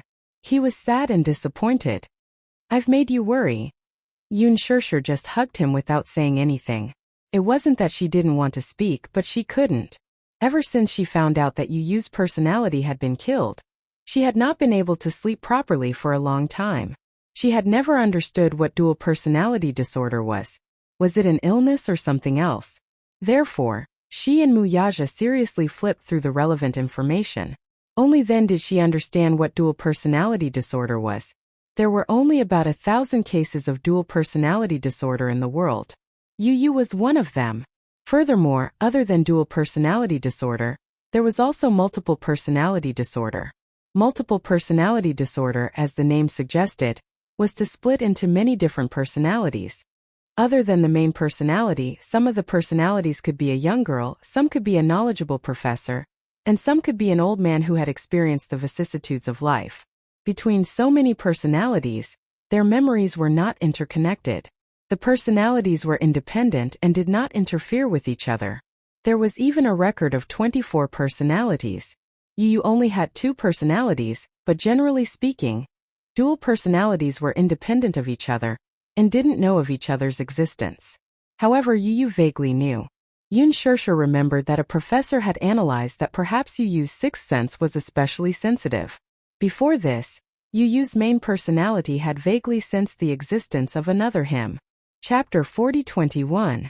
Yoon Shirshir remembered a professor's analysis that perhaps Yu's sixth sense was especially sensitive. Before this, Yu's main personality had vaguely sensed the existence of another him. However, the second personality did not know about the existence of the first personality. However, after being hypnotized by Alice, he created an illusory world. In this illusory world, the 2 personalities finally met. At that time, the second personality finally knew about the existence of the first personality. At that time, Gongfan's personality also understood that if he wanted to replace Yu, he had to become the main personality. However, he did not know that the first personality could not be killed. However, after Yu fell into a deep sleep, he, as Yu, replaced the main personality. Therefore, when he faced Yoon Shirshir, especially when he accidentally discovered Yoon Shirshir holding Yu's photos in a daze, he felt a little sorry for her. He felt as if he had done something unforgivable. It was as if he had destroyed something beautiful and pure. For such a long time, he carried an indelible sense of guilt. As his feelings for Yoon Shirshir grew closer, this sense of guilt tortured him constantly. However, Yoon Shirshir did not resent Gongfan at all. She deeply understood that whether it was Yu or Gongfan, they were part of this life. Gongfan's sins were not unforgivable. In the past, even if he was not the main personality, he had silently protected Yoon Shirshir. After being hypnotized by Alice, although he had lost all his previous memories, his feelings for Yoon Shirshir had formed an inseparable bond. Yoon Shirshir did not favor anyone. However, at that time she felt that Yu, whose smile was as beautiful as crystal, would probably never return to her side. That was why she felt uncontrollably sad. Now that she had regained what she had lost, how could she not be agitated? In her agitation, she only knew how to cry. Yu looked at Yoon Shirshir, who kept crying, and felt sad. "Mommy, didn't I come back? Don't cry, okay?" Yoon Shirshir nodded her head, but her tears continued to roll down her cheeks. The more Yu looked at her, the more heartbroken he felt. He took a deep breath and said in a trembling voice, "It's okay now. Just cry." "What's wrong with crying?" Yu gently wiped away her tears and sighed again. "But if you cry too much, your eyes will definitely be swollen. It won't look good." When Yoon Shirshir heard this, she could not help but laugh through her tears. "Do you still care about your looks?" Yoon Shirshir sobbed as she put her arms around Yu's neck. "My Yu is back. How can I care about my swollen eyes?" She asked again. "Will you suddenly disappear again one day?" When Yu heard this, she couldn't help but laugh. "I will never disappear. Really? Yun Shishir, on the other hand, was somewhat skeptical. Of course, she had heard Gong Xiaoying mention before that the dominant personality would never disappear. However, she was still a little nervous. She was worried that tomorrow, or the day after tomorrow, or even the day after that, Yu would suddenly disappear and be replaced by Gong Fan. Yu did not know whether to laugh or cry. Don't worry, Mommy. I won't leave you again. I definitely won't. Don't worry, okay? Chapter 40-22. Yun Shishir nodded and suddenly thought of something. Her eyes narrowed and she asked tentatively, "Well, what about him?" "Huh. Previously Alice said that your personality was killed. I always thought." Yun Shishir calmed herself down and said sadly, "I thought you would never come back, so." "He is not dead. He is still here, but I don't know when he will come back." Yu continued, "But Mommy will definitely see him again." Yun Shishir was relieved to hear this, but she was worried about something else. "You two coexist?" "Yes. But your body won't be able to hold on, right?" Yu did not answer this question directly because even he did not know how long the two personalities could last. "Mommy, you don't have to worry about this. Even if you do, you can't do anything." Yun Shishir did not say anything else. Xingyu Financial Group. In the president's office, Mu Yaja was looking at his laptop, but his eyes were in a daze. No one knew what he was thinking. He didn't know why, but since yesterday, his heart had been inexplicably uneasy. His cell phone suddenly rang. He picked it up and saw that it was Yun Shishir. He was a little surprised. If there were no special circumstances, Yun Shishir would not call him when he was working. Either she had encountered something troublesome or he did not dare to think too much and asked nervously, "What's wrong? Shishir? Are you coming back for lunch? What's wrong? What's the matter?" Under normal circumstances, he would eat at the company, but she suddenly asked him if he was coming home for lunch. He became more and more suspicious that something had happened. "Nothing much. If you are free, come back for lunch with me at noon. How about it?" Mu Yaja raised his eyebrows. Hearing her brisk tone, his heart calmed down. "Okay, Madam invited me. How can I not reply?" Did you peek at my script? Why are you speaking like an ancient person?" Mu Yaja gently curled the corner of his lips and said indifferently, "Ever since you accepted this role, you've been holding on to the script. Of course, your husband wants to see what kind of script has you so captivated." "I knew it." Yun Shishir pouted and immediately said, "All right, I won't joke around anymore. Come back soon. Yu has prepared a surprise for you." "Yu? Sure, you can't reveal confidential information." Yun Shishir was probably worried that she would reveal too much, so she quickly hung up the phone. Mu Yaja put his phone away and closed his laptop. He immediately stood up and walked to the door, where he bumped into Lu Jinyu. Lu Jinyu was looking for him. "Boss, what are we eating for lunch today?" Mu Yaja glanced at him. "You can eat it yourself." Lu Jinyu sized him up suspiciously. "Why? Aren't you coming with me?" "No. Did you make an appointment with someone?" Lu Jinyu even pretended to sniff. "Hey, who did our boss make an appointment with for lunch? There's something fishy going on. I have to report it to sister-in-law." "Sure. I'll go home for lunch. You can report it to her." Lu Jinyu loved to snitch. Usually, he would tell Yun Shishir where he went and who he was socializing with. What? Go home for lunch? This was unprecedented. Chapter 40-23. When Lu Jinyu heard this, he laughed wickedly. "Sister-in-law specially prepared lunch? I want one too. I'll go back with you." "Freeload? Let's meet face to face." "What?" Lu Jinyu muttered. "You don't have the spirit to share at all. If you say anything more, you'll lose your annual leave." "I wouldn't dare." Lu Jinyu immediately stood respectfully and hurriedly said, "Chief, let's go home and eat. Be careful on the road." With a wave of his handkerchief, Mu Yaja floated away. He drove home and parked the car in the garage. When he opened the door, he smelled a fragrant aroma. New Orleans roasted wings? His nose was sensitive and he could even smell what was being cooked in the afternoon. Yun Shishir was standing in the dining room, setting the table. When she saw that he had returned, she immediately went up to him and happily wrapped her arms around his waist. Her tone was as gentle as it could be. "You're back." Her light tone sounded like she was in a good mood. Muyaja ruffled her hair and looked at her lovingly. "You seem to be in a good mood today. Is there anything worth celebrating?" "Of course there is." Yun Shirshir hugged him and rubbed against his chest coquettishly. Then she turned around and said to the kitchen, "Yu, is it done?" "It's done." Muyaja looked in the direction of the voice and saw Yu walking out with a soup pot. When he saw Yu wearing an apron, he was surprised for a moment. This was because Muyaja's personality was extremely bad at cooking.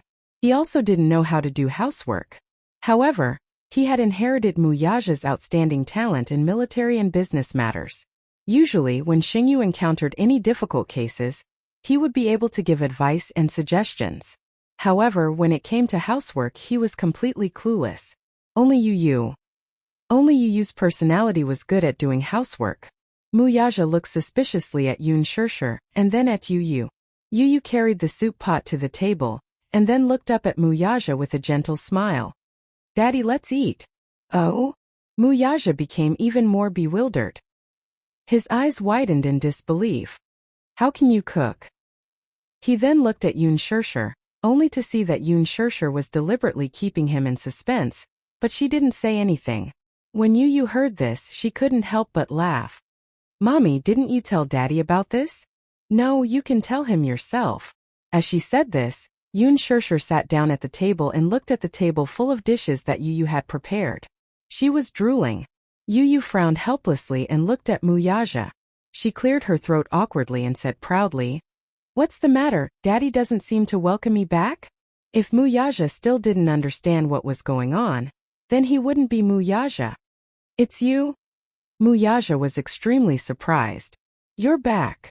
Yu nodded and said calmly, "You don't welcome me back?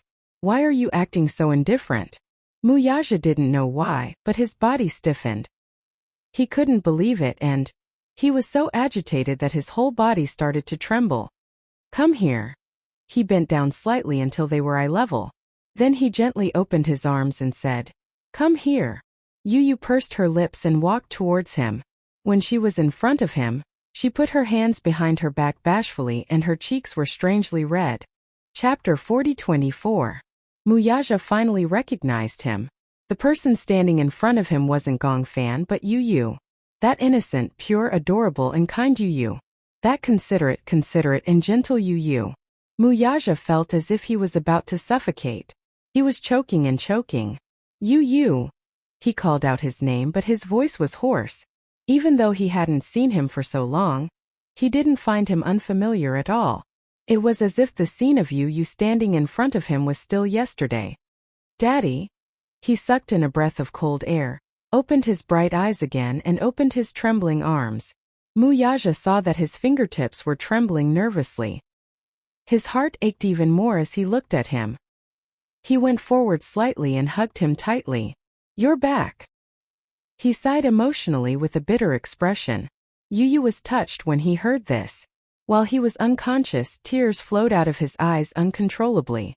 He could hear how much Muyaja missed him. It had been so long. More than a year. He had been in a deep sleep. Daddy must have been waiting for him to come back. Just like Mommy. Shaoichen walked out of the corridor and happened to see this scene. He didn't know why, but he also felt extremely touched. He hid in a corner and secretly watched. After a while, he walked to Yun Shirshir's side and hugged her waist to watch this scene with her. The father and son didn't seem to be like the relationship between Yun Shirshir and Yu. They didn't talk much and didn't make much physical contact. They just hugged each other like this. However, for some reason, Yun Shirshir felt an inexplicable heartache for him. However, it also gave her a very warm feeling. This was the bond between Muyaja and Yu that couldn't be severed. In fact, it was different from Yun Shirshir. Muyaja was a man, and a man's emotional expression was not as rich as a woman's. Usually, he did not reveal his emotions and did not speak much. Sometimes, when Yun Shirshir missed Yu so much that she could not sleep well at night, Muyaja would comfort her and make it seem like it was an understatement. What was the truth? Muyaja's longing for Yu had never diminished. Hugging Yu, Muyaja let out a long sigh and said in a deep voice, "Yu, I miss you so much." These words made the boy's tears flow out of his eyes. He held back his tears, pursed his lips, and hugged his neck even tighter. "Daddy, I miss you too." Yu hugged him and said sadly and emotionally, "I miss you all the time." They had been looking forward to this moment of reunion for so long. Now that they were finally seeing each other again, Yu felt as if there was hot lava gathering in his chest and flowing against his blood to his head and limbs. When Yoon Shirshir saw this scene, she felt as if her heart had been injected with countless things called warmth. She did not dare to disturb them, nor could she bear to disturb them. She just watched as they hugged each other. It was so quiet that even their breathing was very, very light.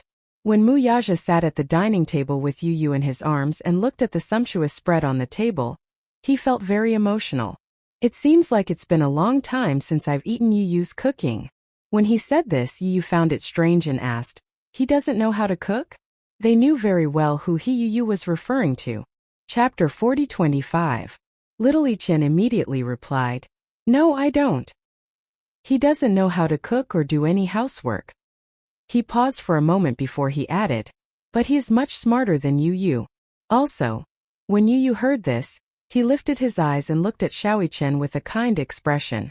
With just one look, Xiaoichen felt as though he had seen hell through his eyes. Xiaoichen said, Yu is still the cutest." Yu finally stopped looking at him. He blinked his eyes gently and snorted. "At least you know what's good for you." Xiaoichen laughed and immediately covered his face. However, he thought to himself, "Is this really not Gong Fan? Is this really the gentle and considerate Yu? Why does he suddenly have a kind expression that only Gong Fan has?" It was so scary. When Yoon Shirshir saw this, she couldn't help feeling a little cold. "Your expression just now was so scary." Xiaoichen was so scared that he didn't even dare to eat his chicken wing. Xiaoichen hugged his rice bowl and lowered his head to eat his rice. Muyaja was curious. "You don't know what kind of personality he has?" Yu didn't seem to understand. Muyaja didn't know how to explain it. It was hard for him to put it into words. Yoon Shirshir immediately explained on behalf of Muyaja, "What your daddy wants to ask is how he usually is and what he does. Don't you know?" Yu shook his head. "I don't know. I only know that he must be a very cold child. However, since he is very gentle with mommy, I reserve the right to let him exist." When Xiaoichen heard this, he suddenly felt a chill down his spine. It turned out that Yu was the final boss. Gong Fan was so scary and terrifying. However, the only thing that determined his existence was Yu, who was smiling as innocently as a little white flower. He was the real demon king hiding behind Gong Fan. "I haven't cooked in a long time. I don't know if my culinary skills are still as good as before."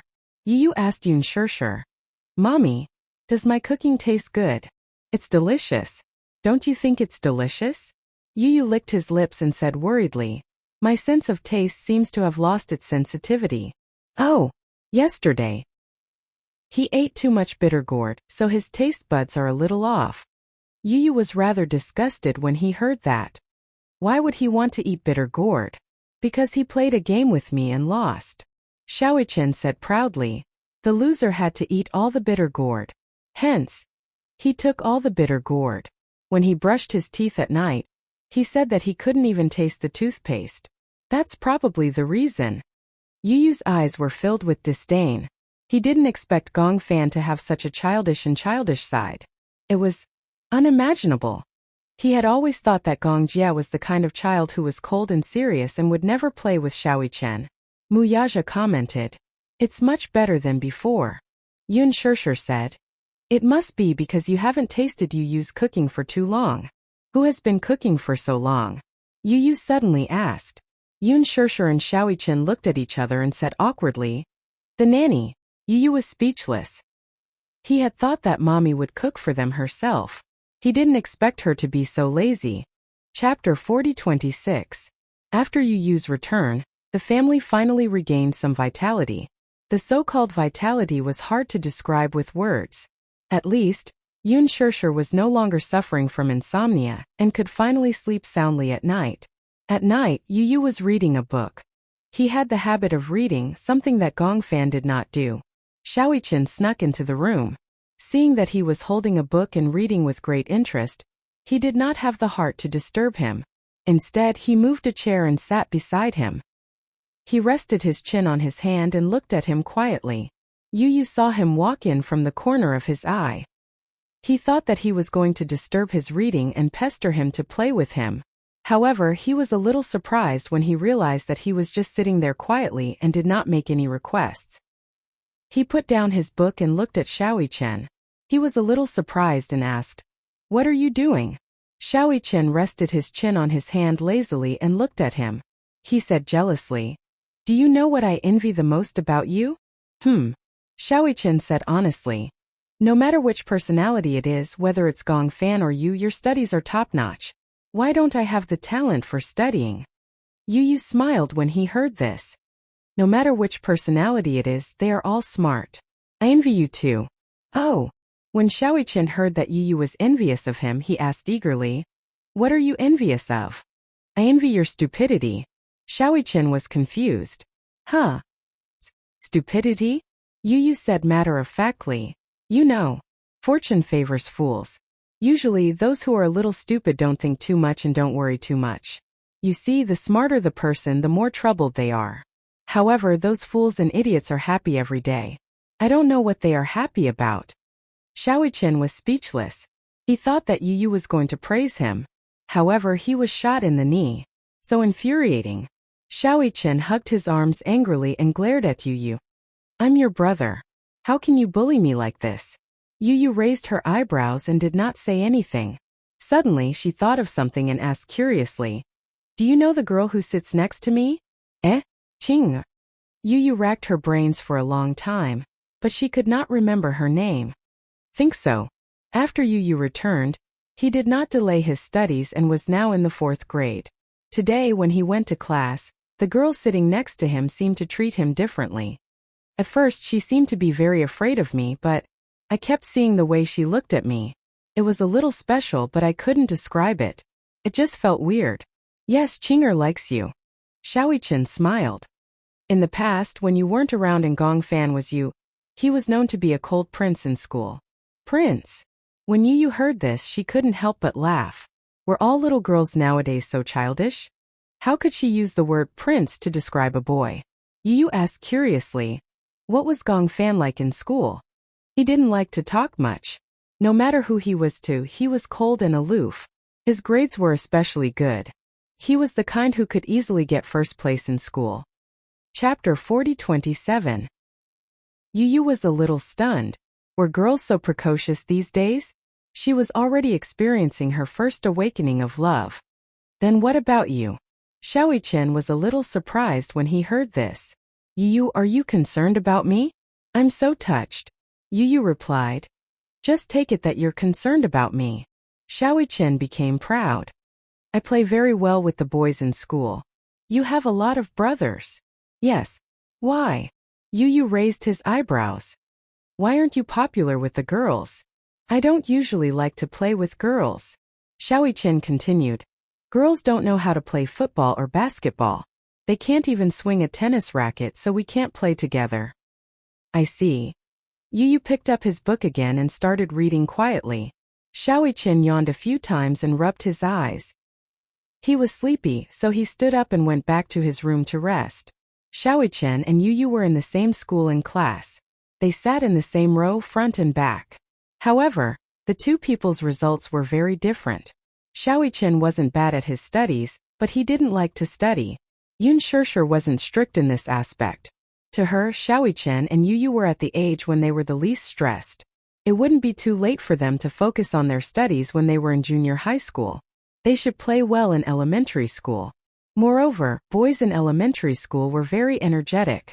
She didn't want her two children to be bookworms who only knew how to study. Yu Yu was different. He liked to read. Although Gong Fan wasn't as interested in books as Yu Yu, he liked to read many reference books and foreign books. He also liked to read novels, mystery books, and suspense books. On the other hand, Xiaoyi Chen was very playful. He played soccer, basketball, and especially tennis. His skills were top-notch. In this aspect, Yun Shishir was more indulgent. She even learned how to play tennis. When she had nothing to do, she would play with Xiaoyi Chen. But in the end it was embarrassing. She was an adult, but she couldn't play as well as Xiaoyi Chen. Xiaoyi Chen and Yu Yu were quite popular in school. Don't look down on children nowadays. They are all very mature. Girls liked to watch idol dramas and began to read romance novels. They also had hazy fantasies about love. There were also 2 couples in Yu Yu's class. However, Yu Yu did not like to play with girls. During class that day, Yu Yu came to class. Just as she was about to put her bag on the table, she found something in it. She took it out and it turned out to be a box of Godiva chocolates.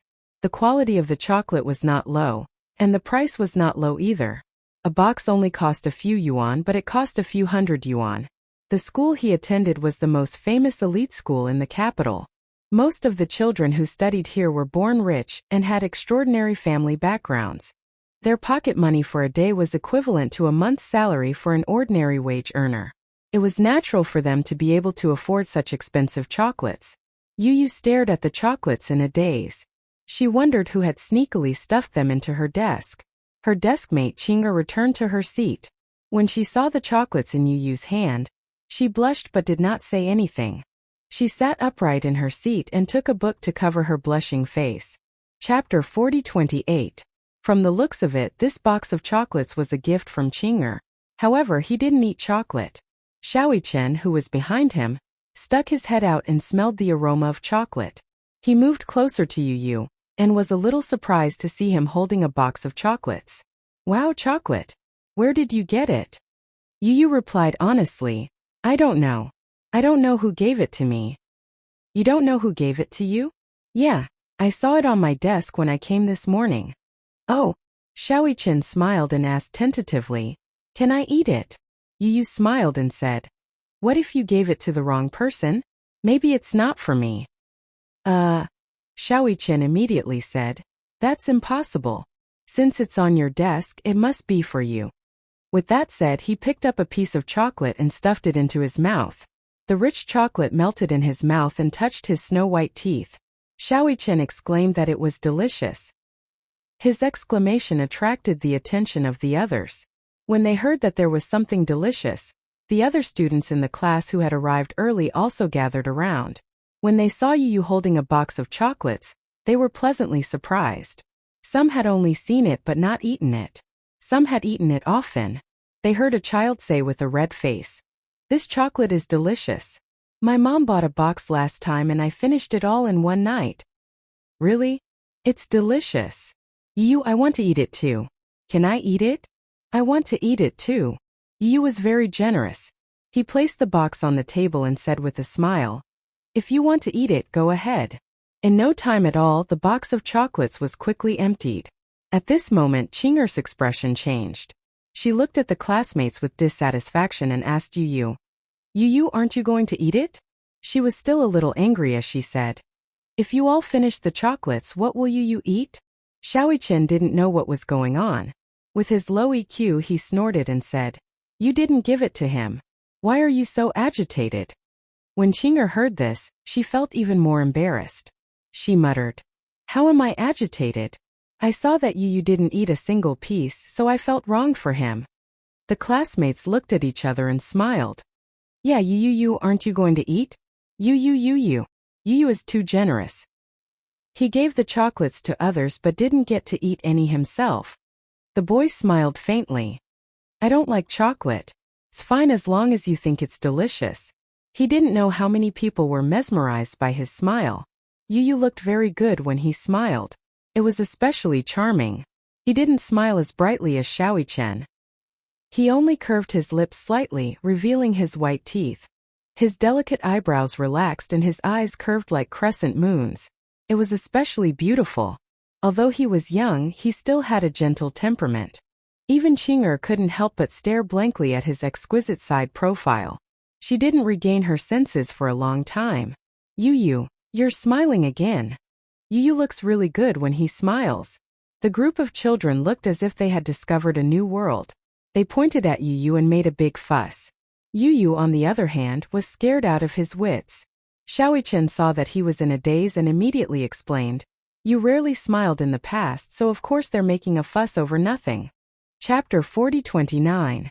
As he said this, he put his arm around Yu Yu's shoulder and boasted to the others, my brother looks good when he smiles.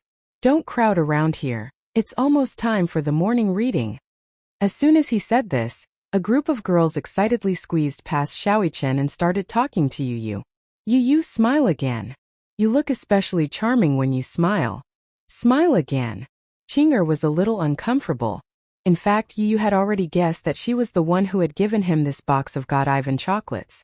She had saved up some pocket money and bought a gift box. She was the first to arrive in class and secretly stuffed the box of chocolates into her desk. In the end, Yu came and opened the box of chocolates. She secretly observed him but still did not see any change in his expression. She thought that he did not like it. In the end, the group of people crowded around her. Before long, all the chocolates were snatched away. She could not help but feel a little angry. This box of chocolates was a gift from her to Yu. Even if he did not like them, they would be eaten by irrelevant people if they were to rot in his hands. Qing'er was a little angry. Yu also observed her expression but did not say anything. During the morning reading, Qing'er was still angry when Yu suddenly passed her a neatly cut note. She was a little surprised and pleasantly surprised. She took the note and saw a line of delicate and beautiful handwriting. Thank you for the chocolates. Qing'er looked up in surprise and saw Yu looking at her sideways. He raised his eyebrows and blinked. It meant that he knew that this box of chocolates was from her. Qing'er did not know why, but she felt wronged and replied to him. The chocolates are for you, but you didn't eat a single piece. I'm so angry. There was even an angry emoticon at the end. After a while, another note was passed over. It said, I don't like chocolates, but isn't it good to share good food with everyone? There was also a warm emoticon at the end. Qing'er finally mustered her courage and replied, Can I talk to you? Yu was a little surprised when she saw this. Had she not spoken to him even though they had been desk mates for so long? No wonder Qing'er felt a little jealous when she saw him smiling at the other students. It seemed that Gongfan usually did not talk to her. In fact, that was indeed the case. Qing'er had once mustered up the courage to talk to Gongfan, but in the end, she was blocked by Gongfan's cold gaze. He was so scared that he almost cried. After a while, Yu's note arrived. Sure. Happy face when Qing'er saw this. She smiled knowingly and carefully kept the note into the pencil case, as if she had found a treasure. This was the note that Yu had sent to her. It was also the first note that she had sent to him. Moreover, she could finally talk to the boy she liked. In the future, they should also become good friends, right? Qing'er liked Yu, and it was not a superficial kind of like. Instead, it was a form of worship and adoration. Yu had good grades and was good-looking. The teachers doted on him a lot, and all the students in the class liked him. However, Gongfan's personality was more cold. Other than Xiaoyichen, no matter who it was, he was cold and indifferent. However, the other children all felt that this kind of personality was very cool, especially when Gongfan casually answered those questions that were enough to leave many students in a terrible state. Their admiration for him was even more evident in their words and expressions. Chapter 40-30. However, one day, Gongfan was no longer as cold as before. After Yu returned to school, he was no longer as cold as before. Gradually, some children mustered up the courage to talk to him. Although they were afraid that Yu would reject them or treat them coldly, they pretended not to see or hear him. In the end, the gentle Yu responded to them with a smile. This encouraged the children in the class and they all went up to talk to him. Only Qing'er did not dare to. In the past, she had mustered up the courage to speak to Gongfan, but Gongfan did not even look at her in the eye. Qing'er became a little disappointed. She thought that Gongfan hated her. This time, Yu replied to her with a note, which encouraged her. When class was over, she sat in her seat, hesitating. The children in the class had run to the corridor to play. The field was downstairs. Some children took the opportunity to play games on the field after class. There were only a few people left in the classroom. Yu sat in his seat and was reading a mystery novel. Qing'er took a look and saw that the title of the book was in English. Although she had studied English for 3 years, she still found it difficult to understand. Yu looked very charming when he was reading. He lowered his head. The morning light seemed to have plated a layer of silver on his face. He was engrossed in reading. His fair jade-like fingers pinched the pages of the book and flipped a page from time to time. Qing'er looked around and finally mustered up the courage to speak. Yu, what book are you reading? Yu was pulled back from his thoughts by her voice. He returned to his senses and said calmly, Murder on the Orient Express. Wow, this book title sounds so scary. It's a mystery novel. I've read the translation before, but this is the original book. I plan to read it again. After a pause, Yu explained again. I like reading mystery novels. Mystery novels? Qing'er thought for a moment and immediately thought of it. Mystery novels, are they the same as Detective Conan? Yes. I've also watched Detective Conan before. It's very good. That means that we all like the same things. I like to reason too. Qing'er wanted to get closer to Yu.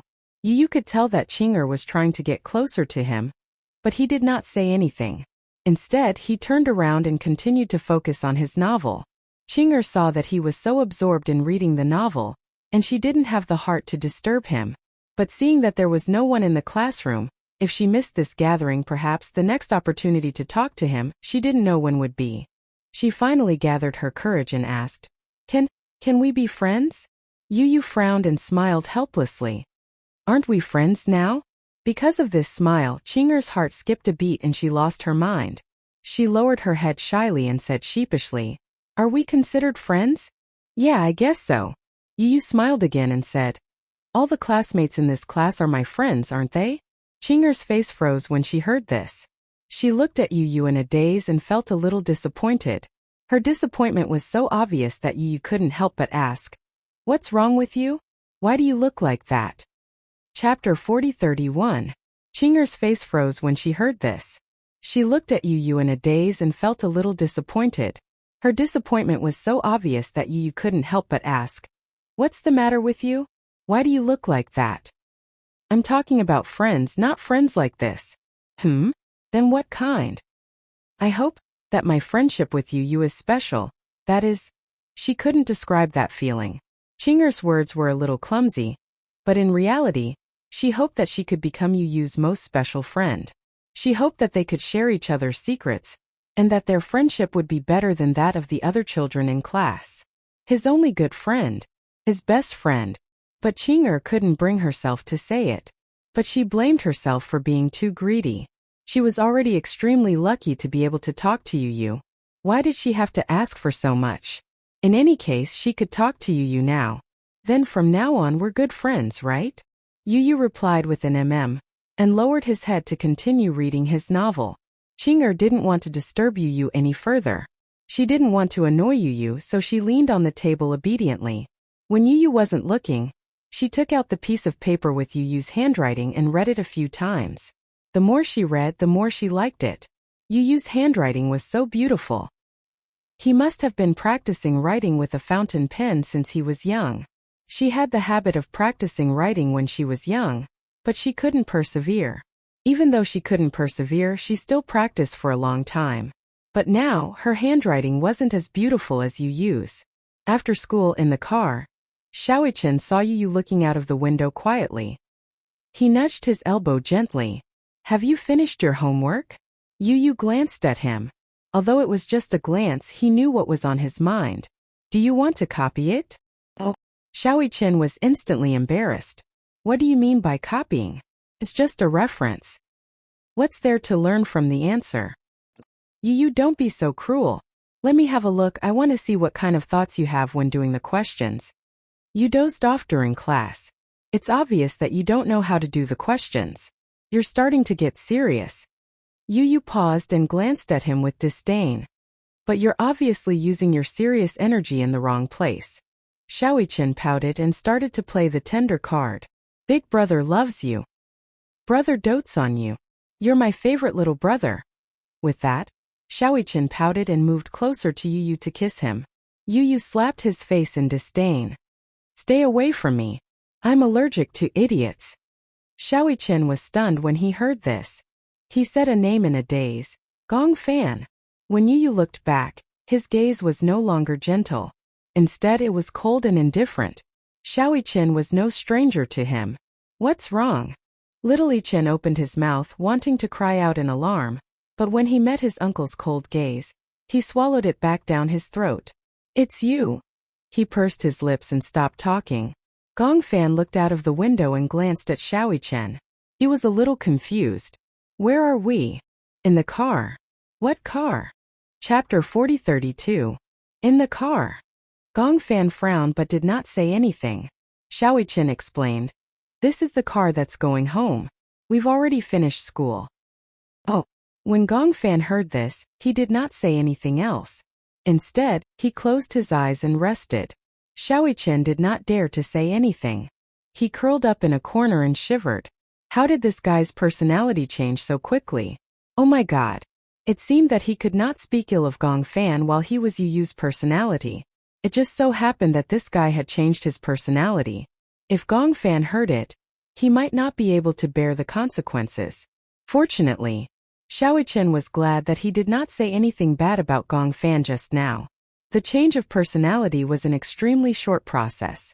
Perhaps in the blink of an eye, Gong Fan would replace Yu Yu's personality and take over this body. This process often happened in a very short period of time. Perhaps in the blink of an eye the personality changed. When they reached home, Yun Shishir saw Yu Yu and greeted him warmly. However, she realized that the child in her arms had changed a little. He was no longer Yu Yu. Instead, he had become Gong Fan. Yun Shishir was a little surprised, but she did not reveal it.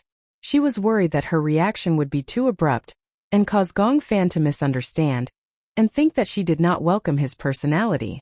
Gong Fan was an extremely sensitive personality. Perhaps it was because of his inferiority complex, uneasiness, and unstable life that caused him to have a repressed state of mind. He had always thought that he was not welcome. Hence, when Yu Yu returned, this sensitive mood escalated. Before going to bed at night, Yun Shishir told the two children a bedtime story as usual. Before leaving, when Yun Shishir leaned over to give him a goodnight kiss, Gong Fan, who was wrapped in the blanket, finally asked uneasily, "Mommy, will you not love me in the future?" Yun Shishir was not surprised that he would ask this, but she was surprised by his emotions. She had never felt so disappointed before. Yu Yu was back. From then on, he was no longer the most special one. The love that was supposed to be shared equally with Yue Yao and Xiaoyi Chen was now shared equally with Yu Yu. He felt that it was unfair, but there was nothing he could do. In fact, he even felt that Yu Yu was doing him a favor by keeping his personality. On one hand, he rejected this charity, but on the other hand, he longed for it. That time in his sleep, he had awakened Yu Yu's personality and even used his will to induce Yu Yu's personality to kill him. However, just as he was about to suffocate, his tears began to flow. He began to feel uneasy, reluctant to part with her. He missed the warmth that Yun Shishir gave him and the warmth that the Mu family gave him.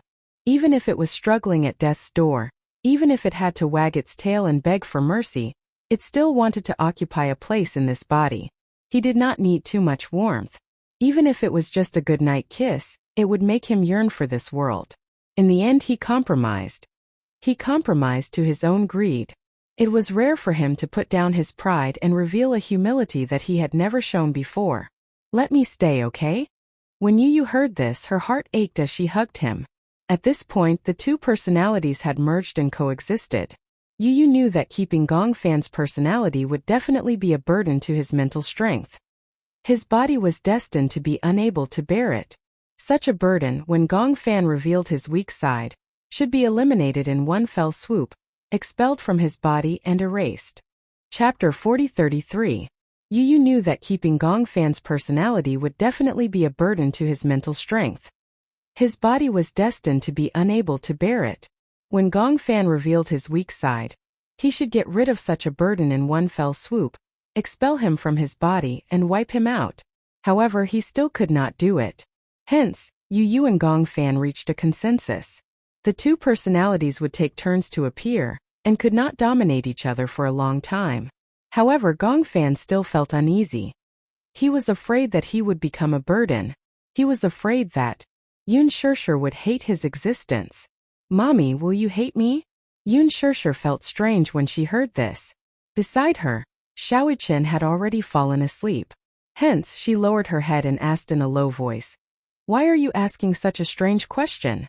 "Because I'm afraid that one day Mommy will hate me." As Gong Fan said this, he felt a little sad and guilty. He felt that this body did not belong to him, but he was clinging to it and occupying it. He could not bear to disappear and leave. Could it be that Yoon Shirshir did not love him at all and was just waiting for Yu to return? Now that Yu was back, Mommy should know about this, right? Then would she start to dislike him? Gongfan felt uneasy. This was the only thing that made him feel uneasy. It seemed that nothing else could affect his emotions. Only things related to Yoon Shirshir were the things that he cared about the most and could affect his emotions the most. Mommy, if one day you feel that I'm a hindrance, don't hate me. Tell me that you don't like me and that you prefer Yu. I will leave on my own accord. However, please leave him with his last dignity. Don't chase him away, don't hate him. Other than that, he had no other requests. Yoon Shirshir's heart ached when she heard this. She did not know why Gongfan would say such things. She had always known that what this child lacked the most was a sense of security. However, she did not expect him to be so sensitive that he would let his imagination run wild. However, what Gongfan was worried about was also what she was worried about. She was worried that with the two personalities coexisting, Yu would not be able to hold on any longer. However, she did not blame Gongfan. He wasn't the only one who was to blame. How could she blame him? However, she was also in a dilemma. Whether it was Gongfan or Yu, she couldn't bear to part with them. But if she wanted to keep Gongfan's personality for her own selfish reasons, what if Yu couldn't take it? If that happened, she would never be able to forgive herself.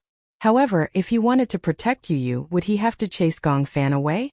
Was there no way to satisfy both sides? At least don't be so cruel. Don't overthink it. Why would Mommy hate you? Gongfan said uneasily. If there comes a day when I have no choice but to disappear, I will definitely disappear obediently.